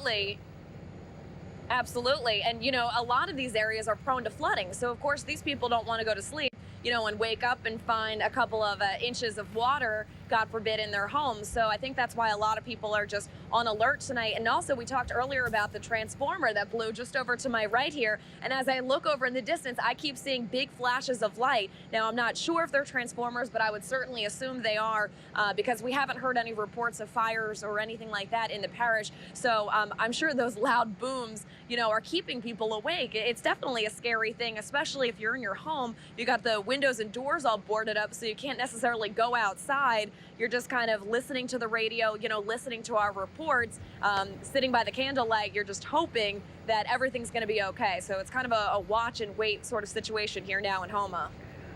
All right, that's Meg Gatto live with us, and we'll be checking back with you, Meg, in just a little bit. Those transformers, they blow, and it's almost it's a blue light. I mean, so it's not it's a different sort of light, and you can hear that electricity. You can just hear that buzzing sound. So you're almost 100% sure when it's a transformer blowing. The buzzing's the worst part. It's just Yeah, because you're not sure what's going to blow exactly. up next. Exactly. But so far we haven't had any reports of any major fires or any major injuries because of transformers blowing up, but certainly a lot of them have done that tonight. We understand Rob Masson has been out and about on the Mandeville lakefront tonight, reporting from St. Tammany. Old Mandeville at Girard and Lakeshore Drive. As you can see, the power is still on, but Donzie on the lake is all shut down. Wind's very, very minimal right now, only around 25, maybe gusting up to 40 miles an hour. Absolutely no splash from the lakefront that you can see, and the roadway is totally passable right now, which is unusual. All that can change as Hurricane Isaac makes its way more towards St. Tammany Parish, but right now, I got to tell you, all fairly quiet here on Mandeville's lakefront. This area has seen a lot of sightseers for the last day or so. As wall-to-wall traffic out here earlier in the afternoon. Right now, as you can see, there is no one out here as winds are minimal, and so far there's a gust of up to maybe 30 miles an hour, but for the most part, the storm fairly minimal here on the Mandeville lakefront as Hurricane Isaac pushes this way. All right, that's Rob Masson, and I believe we have Rob by phone now in Mandeville. Rob, you with us? Hey guys, how you doing? How's any update on? And actually, I don't know if Nicandra can hear us, but if she can zoom in a little on the radar. And actually, we got an email. Someone in Abita Springs. It's getting blocked a little. If we can get a better shot of the North Shore, maybe get part of Abita and some of that other area in there, so we can get a good shot as we talk to Rob. But any update, Rob, on the conditions on the North Shore? Yeah, Lee, I'm in some weather that's dramatically worse than what we found about a half an hour ago when I sent that report in from the Mandeville Lakefront. It was fairly calm out there, but I'm heading over towards Slidell right now. I got to tell you, I've got Highway 190 pretty much all to myself, and I'm in some fairly stiff thunderstorms as these bands make their way through. I'm a little bit east of Lacombe now, and Winchfield. Again, this is a video from a gentleman who sent us video here. Again, this is Raleigh at Patricia Street in Chalmette. Just amazing video there as firefighters work to put that out. And it's kind of ironic because on the way here, I was actually thinking, oh, that's one thing we're not going to have to worry about this morning is fires. No. But obviously that's not the case, Margaret. Well, if you have trees knocked down on power lines, that can cause sparks. And in fact, we've heard that quite a few times of sparking lines. And what's happening is because the wind is blowing so much, it's fanning those flames, and that's causing the additional problem as well. Oh gosh, this is a really intense video if you take a look at it. Now take a look at this tree down. What we've been getting all evening and into the early morning video and pictures of folks sending in their damage. This clearly a tree down. Margaret, you've been talking about this for days now, about that saturated ground and how it's going to cause just what we're looking at right here. But what's interesting, that did not take the whole tree out of the ground. That's what you would expect. And that shows how these winds are coming along so quickly, the trees aren't even bending. They're snapping. Yeah. They are snapping. I do want to make a mention of this, too. We also got a tweet from Chris Roberts, the president of the Jefferson Parish Council. He says he's headed back to Gretna. As you know, by watching our reports, he's been all over Jefferson Parish. Now he says that he's catching heck, if you will, on the road. He said it's the worst weather yet. No standing water on the Lafitte area roads, but more trees down on the way out than when he came in. And that's because of the wind. That is really discouraging. So he is driving back from Lafitte to Gretna. Okay, let me just put that up so that you can see. I want to take there we go. So here we are. We're going to show you this wider view just for a second. Here is Lafitte, and he's driving up to Gretna, and look what he's having to go through. You see, that's that strong rain band, and that has got to be a rough go right now. We can check the street. I think that this is the highway he's on. Is this State Highway 45? And then we've got State Highway 3134, I believe it is. But I'm not sure which roads he's going to be going up, but that's a rough go with that rain, because in that band you're going to have the high winds gusting as high as 63 miles per hour, possibly higher. So he said there were a lot of trees down on the roadways. Says we are catching heck if you will. I'm editing.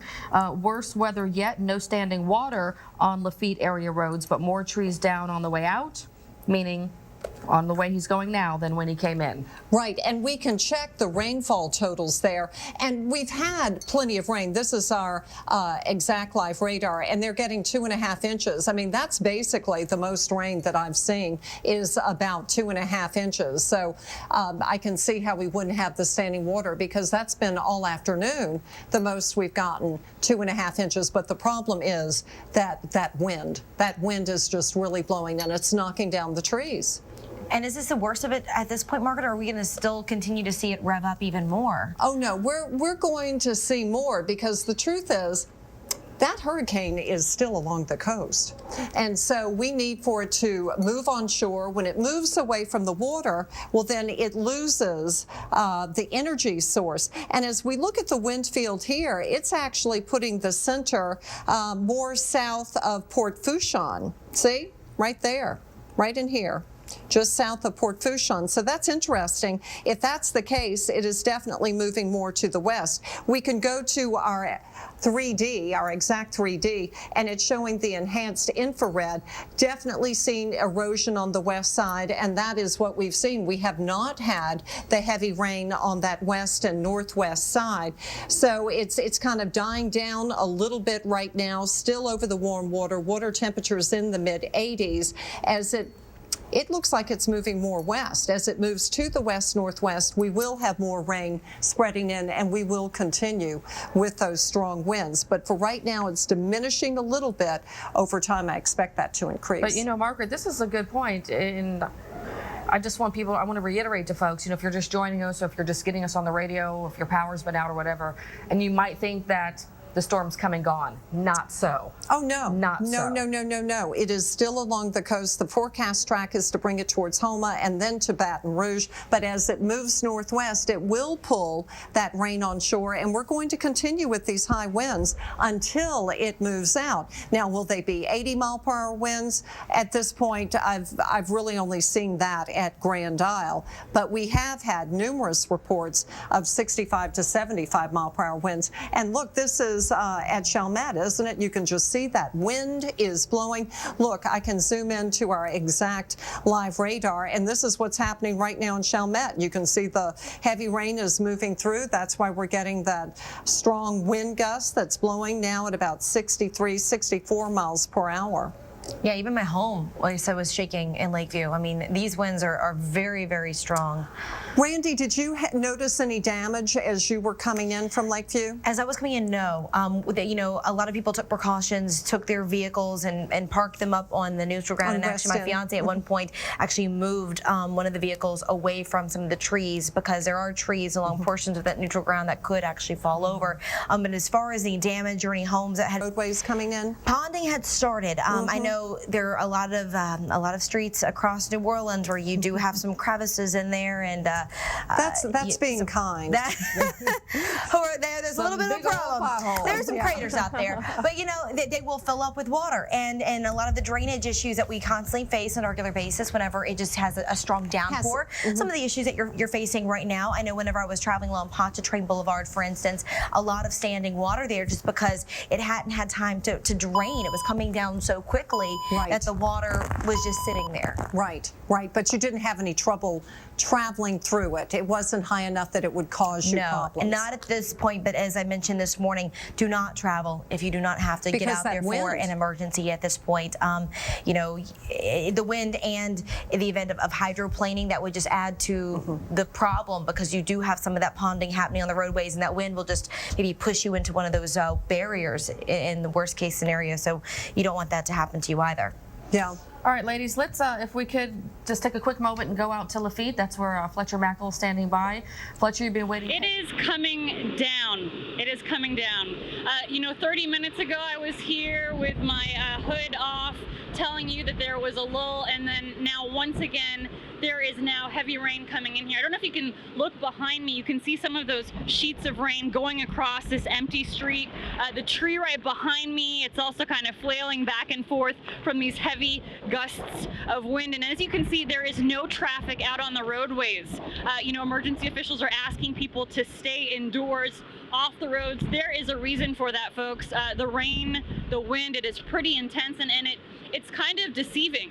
Really, you know, you think, okay, this isn't that bad, there's a lull, but then again, it just comes in, and we're seeing that right now. Like I said, it's raining on us, buckets, literally.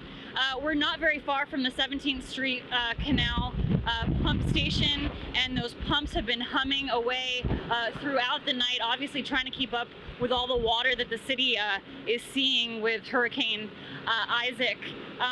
You know, a couple hours ago, I'm realizing we've been out here for about 6.5 hours, but when we first got out here, a spokeswoman with the Army Corps of Engineers said that 2 pumps were working, but we can hear that there are many more now working overtime to keep up with all of this water.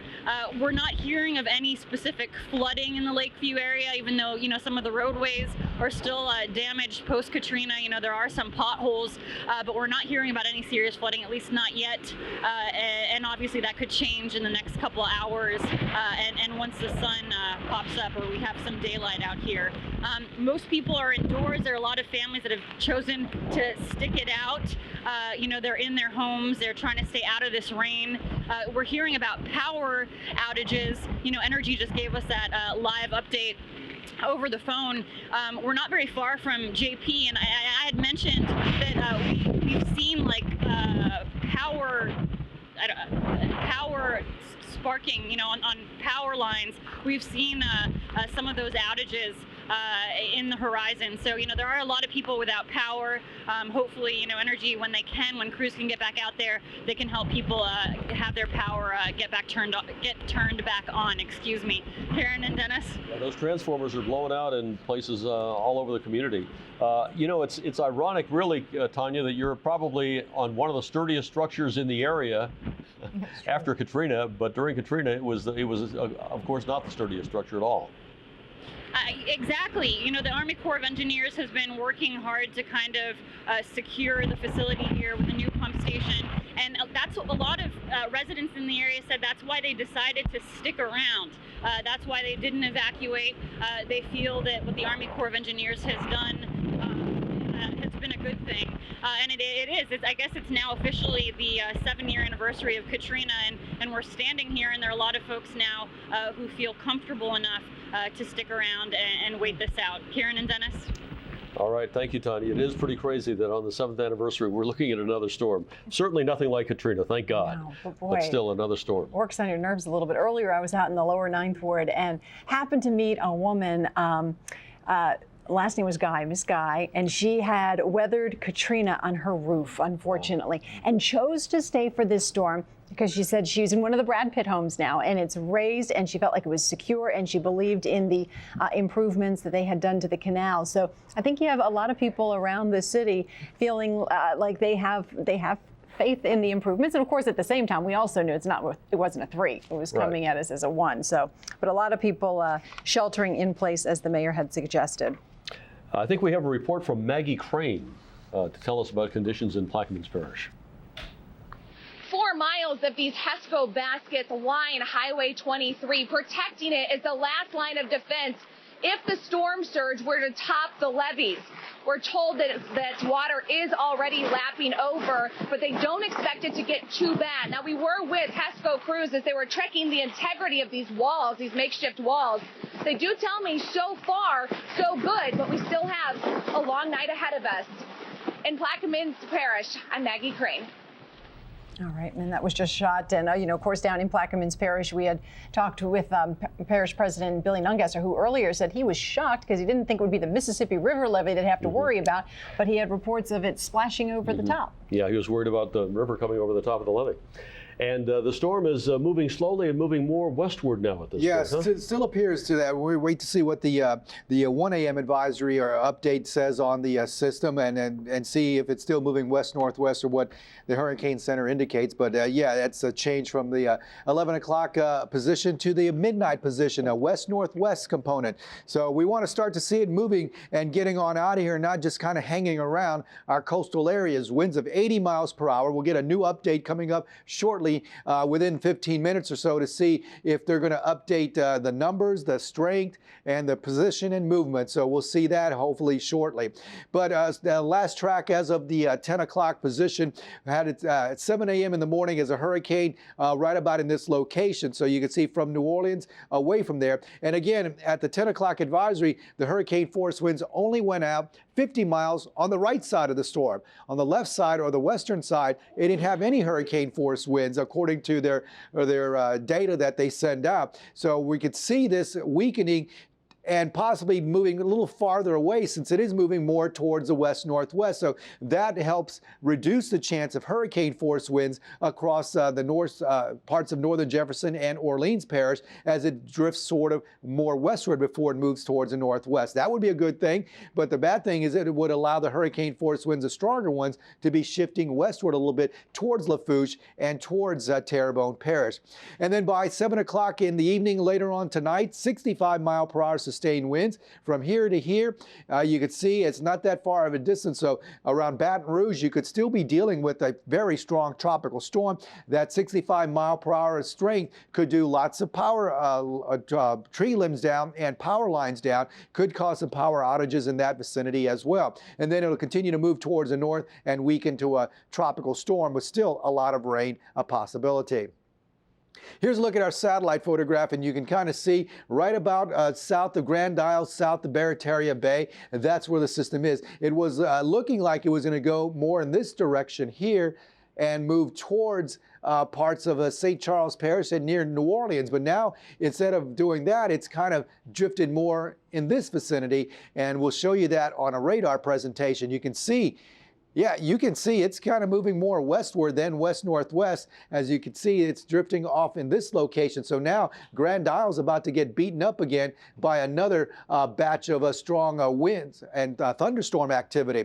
Again, a closer look, you can see Grand Isle in this location. These storms are drifting westward and could come up on Grand Isle again.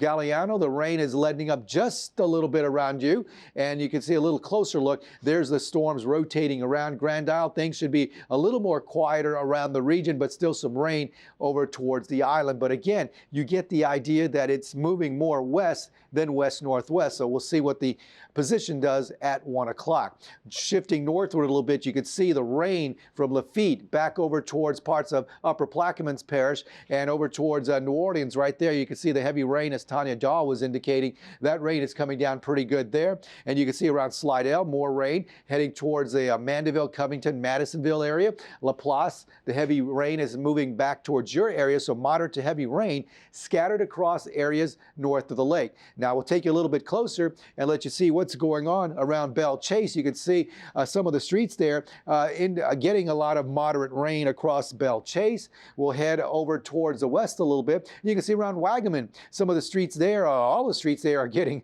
quite wet with heavier rainfall around Wagaman. And then you look over towards sections around Venetian Isles. You can see the rain is moderate, light to moderate around Venetian Isles. So we're still seeing some moderate to rain showers across most areas south of the lake. While we'll look north of the lake and some rain around parts of Picayune, St. Tammany Parish, Washington Parish, Tangipahoa Parish, but you can see not nearly as heavy as you head southward from Slidell on southward. Mississippi coast, Mississippi, you can see Poplarville getting some rain, not nearly as much as down towards Hancock and Harrison County. So indeed, we are seeing quite a lot of rain in this vicinity. Now the winds, they're up around our area. Look at these tropical storm force winds at the airport, at Belle Chase, at Boothville, and you can see 17 on the North Shore, 30 around Mississippi at Gulfport, 22 in Hammond. So you see tropical storm force winds have spread into our area, especially south of the lake. North of the lake, not that much.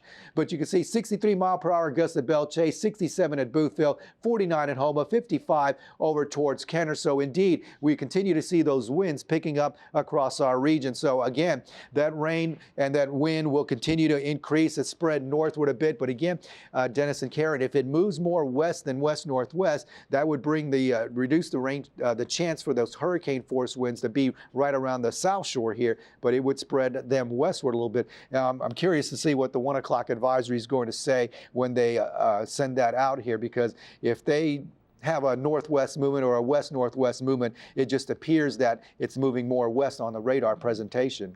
And that's of great concern. Yeah, it is. We wanted to move inland and get out of here. We don't want it hovering around the water and then, you know, just hang out there and just cause more rain to fall. That would cause more of a problem. I'm kind of backing up here to see if the 1 a.m. advisories, no, it's not in yet. So. And Carl, the other thing we are concerned about as the storm comes in are tornadoes. Absolutely. We had an email that somebody reported possibly seeing a funnel cloud around Kenner. And these thunderstorms could produce rotation. It's quite possible, but we haven't had any reports or any warnings issued around our area. Is it possible that there was one that would account for some of the damage that Billy Nungesser was telling us about in Plaquemines Parish? Well, usually around the eye wall, and we remember this with Katrina, there were numerous tornado warnings issued with Katrina, but when Doppler radar sees a thunderstorm, the wind speed triggers certain signals in the Doppler radar. And the winds in that eye were strong enough as tornadoes, so it triggers a tornado warning. So a lot of those may not have been tornadoes, but the strong little spins, Jonathan mentioned the little spins in these thunderstorms sometimes that have some rotation, but they're not actually tornadoes. They're just little extra strong spins in the eye wall. So you know, the winds are strong enough to be tornado-like, but they're not necessarily tornadoes in the eye wall. So here in Plaquemines Parish, right now we're in Belle Chase at the Emergency Operations Center, which, as you might imagine, is command central for Hurricane Isaac, and it is a buzz of activity tonight, that's for sure. Of course, a big concern here are those levees. The emergency managers are particularly concerned right now at this moment about the levees on the east bank. And that's because even though those are the higher levees in the parish versus the West Bank side, the winds right now are blowing the water up and stacking the water up on those East Bank levees so high that it's almost overtopping the levees, to the point that they've actually turned the pumps off in some spots because they said to pump water over the side, it would just topple back over, so there's really no point. So instead, crews tonight are riding the levees, visually, manually, keeping an eye, keeping tabs on where those levees sit, if there's any seepage, if there's any slowing, or it looks like that mud might be coming loose somewhere. So certainly a long night for folks here. Now the good news that I can tell you out of Plaquemines Parish is originally today they were extremely concerned about the Mississippi River levees, even though we're in a drought and the river is at a pretty historically low level up until the storm. So much water and so much surge has come up the Mississippi River that it was almost topping its levees. But tonight, Parish President Billy Nungesser says he got the word that the Mississippi River would not go any higher, and although it's toward the top of the levee, not there, so it should be a safe situation on that Mississippi River levee. Guys, we're going to be here in Plaquemines Parish all night, so we'll check back in with you in just a little bit. For now, let's send it back to you in the studio. And you know what? Let's check in with Jennifer Hale right now. Jen joins us from Plaquemines Parish. I hope you're a little drier than you were on that tape we just saw, Jen. Well, unfortunately, we have not been able to dry out. We've been listening and watching when we can to Fox 8's coverage, and, you know, it has not let up much here in Plaquemines at all. We started getting these heavy wind gusts and all of this rain probably about 6 p.m. tonight, and it has just been constant. The live truck, it's parked, we're safe, but it keeps shaking just a little bit from the wind, pretty strong gusts. In fact, we're here at the EOC, and we were just speaking with one of the crews that was out patrolling. They just clocked winds of 110 miles per hour in Myrtle Grove. And, you know, they're urging folks to please not get out and about tomorrow. But just a word of caution, if for some reason you do, those wind gusts have taken down a whole bunch of high voltage power lines right near the energy substation on Louisiana Highway 23. Several of the power lines are laying down across the road, and several more are drooping across the road. Again, high voltage. So a lot of debris and a lot of dangerous situations if folks are going to try and get out and about tomorrow once daylight hits. And Jennifer, have you talked with Parish President Billy Nungesser recently? Because he had some problems of his own, not just for, not just Plaquemines Parish, but he had some issues himself tonight. Yeah, he sure does. Poor thing. His house, it's a good thing. It sits on an elevation about a hill from how it's been described to me, about 6 feet up, which is good for flooding, bad for high winds, which is what we're, of course, experiencing right now. Part of his roof has been torn off his home. The back wall of his home is flapping in the wind. He told me there's water spraying through his light sockets. He can hear the wood 4x4s and 2x4s on the framing of his house leaning and bending and groaning. So personally, certainly not a good night for the Nungesser family. Our thoughts and prayers are with him. He did get a little bit of relief knowing that the Mississippi River should not crest. But again, folks here are extremely worried about that East Bank levee. The level is so high, the water level is so high now, they're not even bothering to pump because the water they would pump out would just spill right back over. So they do have folks patrolling, watching that levee tonight right now. So, of course, keep them in your thoughts and prayers for their safety. Once the wind switches direction, probably tomorrow, we're anticipating, then all that water is going to be blown onto the West Bank side. And the problem there, the levee is lower, 5 feet. So a lot of people kind of holding their breaths and keeping their fingers crossed that that levee holds. You know, Jen, as people in Plaquemines hunker down for this storm, I think back to what Billy Nungesser said a few hours ago, and he seemed to think that this was a lot worse than, he expected this storm to be. Certainly. He expressed that to me without a doubt. When I asked him to compare the conditions now to, say, Katrina and then Gustav, he says this is much worse than Gustav. The sounds, the feel of the wind, the power of the wind, he says he would equate much more to Katrina than he would to Gustav. And Lee, I can tell you, literally, this vehicle has not stopped shaking since 6 o'clock tonight. We were driving past the barricade on Louisiana 23. We were allowed past that since we were media. We could only go as far as Jesuit Bend before we did not feel safe driving on the road any further because the vehicle was being taken from side to side by the wind gusts. The standing water was so heavy you would hit a puddle, and we were worried about hydroplaning. Nungesser says he got as far as Port Sulphur.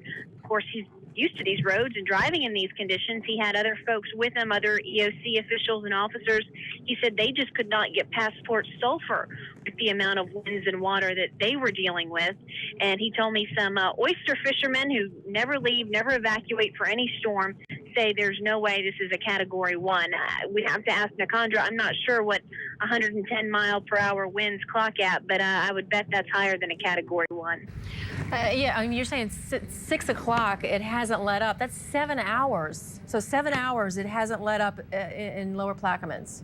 Not at all. We've been out in it pretty much the whole time. And that was the fear here, not so much that the impact itself would be so dramatic, but the sustained dumping of this much rain and the sustained effort to stand up against this much long-term wind. And when we were out and about shooting footage, certainly you saw that. You saw roofs beginning to come off of gas stations and car washes and greenhouses, lots of signage coming down. Awful lot of... The new update is in, and don't like what I see. It's not moving west now. It's stationary.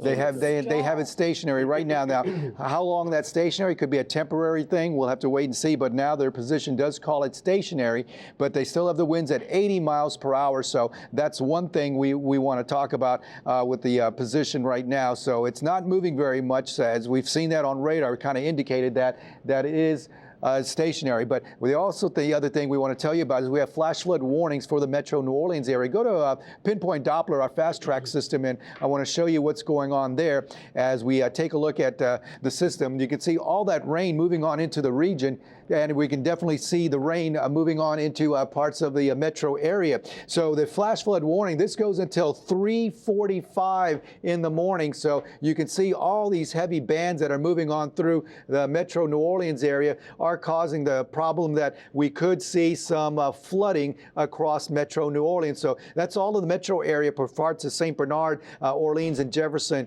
You can see the rain here that's continuing to pile up across parts of the Metro New Orleans area. And right now, since midnight, we've had about 1 1/3 inches across parts of Gretna and Metairie. But you can see the bands of rain, the heavy bands that are going to be pushing on through. So right now, there is a high threat for flooding across Metro New Orleans because of this flash flood warning that's in effect. So unfortunately now, we're going to see some of the effects of the storm moving on through. All right, let's go back to the graphic system, and we're going to show you that the storm is going to be stationary right now. This is as of the 1 a.m. time frame. We'll get another update at 2 a.m. They're coming every hour now. 80-mile-per-hour sustained winds as we continue to watch. This is the track from earlier. This is 75 miles per hour towards daybreak. And you can see for 7 o'clock Wednesday evening over here towards the Baton Rouge vicinity. So we're definitely seeing a lot in the way of the system.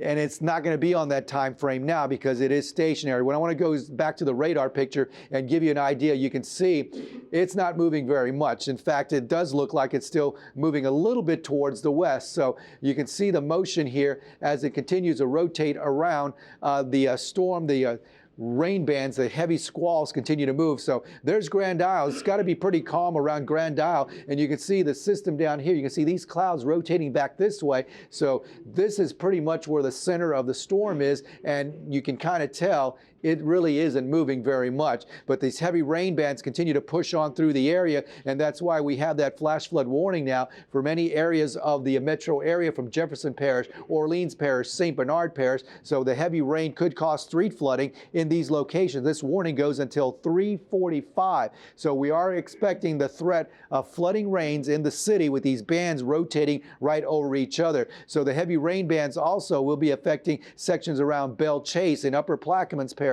also St. Bernard Parish as well. And we head over towards Wagaman. You're in the flash flood warning as well. So these heavy rains, if you live by a flood prone area, you may want to keep close watch on what's going on nearby because the rain could be quite heavy at times. And then you look towards Venetian Isle, the heavy rain there as well, also included in the flash flood warning. So again, we're seeing that as a main threat to our south, where the rain to the north not nearly is as high as what we've been seeing. The rainfall amounts or the rain down south a lot heavier and more persistent. Now to tell you what's going on with the rest of the forecast with the winds, here's Jonathan Myers.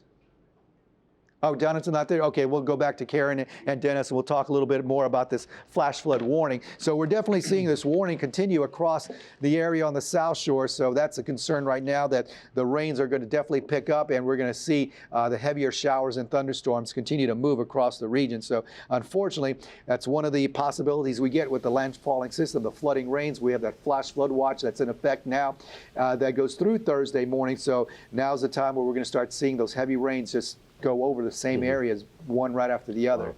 Oh, this is not good. Not good for the length of the storm that we have to endure. Is there also a chance while it's just lingering out there and stalled that it could intensify again? Well, it's so close to land, probably not. I don't want to say no, that it won't intensify, but it's over water. A lot of it's over water. The northern part is over land, but a lot of the circulation is out over water. So the stationary, could it be temporary? Yes. Could it stall for a little while? That's also a possibility. Bounce back and it probably not go back out towards the Gulf. So we'll have to see what the next couple of advisories say, updates say. Now, Okay. is there a difference between it being, I don't want to play semantics, but I just wrote that it stalled. Is being stationary different than stalled? Well, it's not moving, so it's stalled right now, but it could be a temporary stall, a temporary stationary movement. But right now, we did see it moving west, and now not very much at all now. So we'll see if that's just a temporary thing, because again, these little jogs, these little stalls, these little stationary time periods could be temporary. Now, one of the things,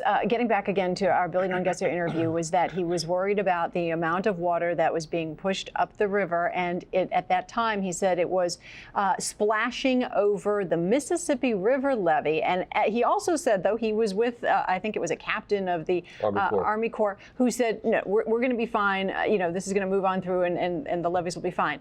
But if this thing just sits out there, does that compromise the situation there? Well, I mean, if you look at that radar a little bit closely, that wind flow going into Plaquemines Parish is a southerly wind, so they're still getting water being pushed towards Plaquemines Parish, and that rain band is sitting on top of Plaquemines Parish, so that's rainwater also, and that's also water being pushed up the Mississippi River. I believe I saw this statement that the Mississippi River since this morning has gone up 6 feet. That's not uncommon, that's not unusual, that's nothing to be alarmed about. Okay. When a storm comes towards the mouth of the river, water levels do go up because water is being pushed back, but that's not nearly a worry since the waters have been so low in the Mississippi River, so that is not a worry. Don't look at that and say it's going to flood because the river's going up. That's not the case. That's the longer the storm stays there, it's not good. Well, that's not good, but the river's at such a low level, this is not going to be something that's going to cause a problem for the levees because of the Mississippi River. So that's just a fact that anytime a storm goes towards the river like that, the water levels do go back up along the river. Well, thank God it was low to begin with. Yes. All right, thank you. Right. On the phone, we have Wendell Curall of the South Lafourche Levee District. Wendell, what can you tell us about the conditions you're seeing tonight? Well, it's not a good night. The wind seems to be approaching 80 miles an hour rather frequently. We have south of the lock, Golden Meadow Lock, Louis Ontario Lock and Golden Meadow, water over the road. Again, the winds make it pretty rough to travel around. Of course, hitting at night, don't get a chance to see anything. I know there's some roof damage, and it's not. You wouldn't think of it as a minor storm when with the problems that people are having here. We've got our people at our pump stations, and they're working through this bad weather, staying ahead of the rain. We don't have we haven't had to turn over our pumps on yet. Our guys are there and ready to put at full capacity if we start getting more rain. And that's not good news that it looks like it went to the west and to the south. It was our advantage to have that thing come inland. Northwesterly was going to keep it kind of on a path where Betsy had hit us years ago. With the idea of it maybe moving westerly, of course, we start seeing the south winds. Right now, the water levels around the system are low, basically. But if it drifts to the west and we have a long-term, even though it's the winds aren't real powerful, for hours and hours coming out of the south, it could raise the water levels to be a concern. With the things I looked at before, I didn't think it would get higher than 7 feet, which wouldn't cause us much of a problem. But we're just hoping that things don't change for the worse very much more. Wow. I know you had a mandatory evacuation for areas south of that Lee Ontario floodgate. Did most of the people heed that warning? Yeah, there weren't a lot of people that live south of the floodgate. And, the water gets over the road. They're isolated immediately. Again, they're in a situation, Grand Isle is just an extension of that area south of the floodgate. So people know that the road gets over top relatively often, and you get isolated, so they do leave. We had a lot of people stay. We've often had evacuations inside the levee system. We basically tell our people, use the levee system to protect your property, but for your life, it's better to get to naturally high ground. But because the storm wasn't real severe from what we were looking at, we just had a voluntary inside the system, so a lot of people have stayed. Still looks like a good decision, and if things don't change, we think everything's going to be all right. But I think it's a lot rougher than some people may have imagined, and we just don't want it to get any worse. Wendell, you're saying the storm is rougher than people imagined. Do you think it's stronger than the hurricane system, than the Hurricane Service said it is? Well, I can't say that. I can just say that it's been going pretty hard, a lot of rocks and rattles, and I know a lot of people, the numbers that have stayed here, I'd be surprised. And the other thing that kind of bothered me about the storm is that they were talking about having the effects of it all the way through tomorrow night, which is a long time to be having tropical storm winds and hurricane winds at one time.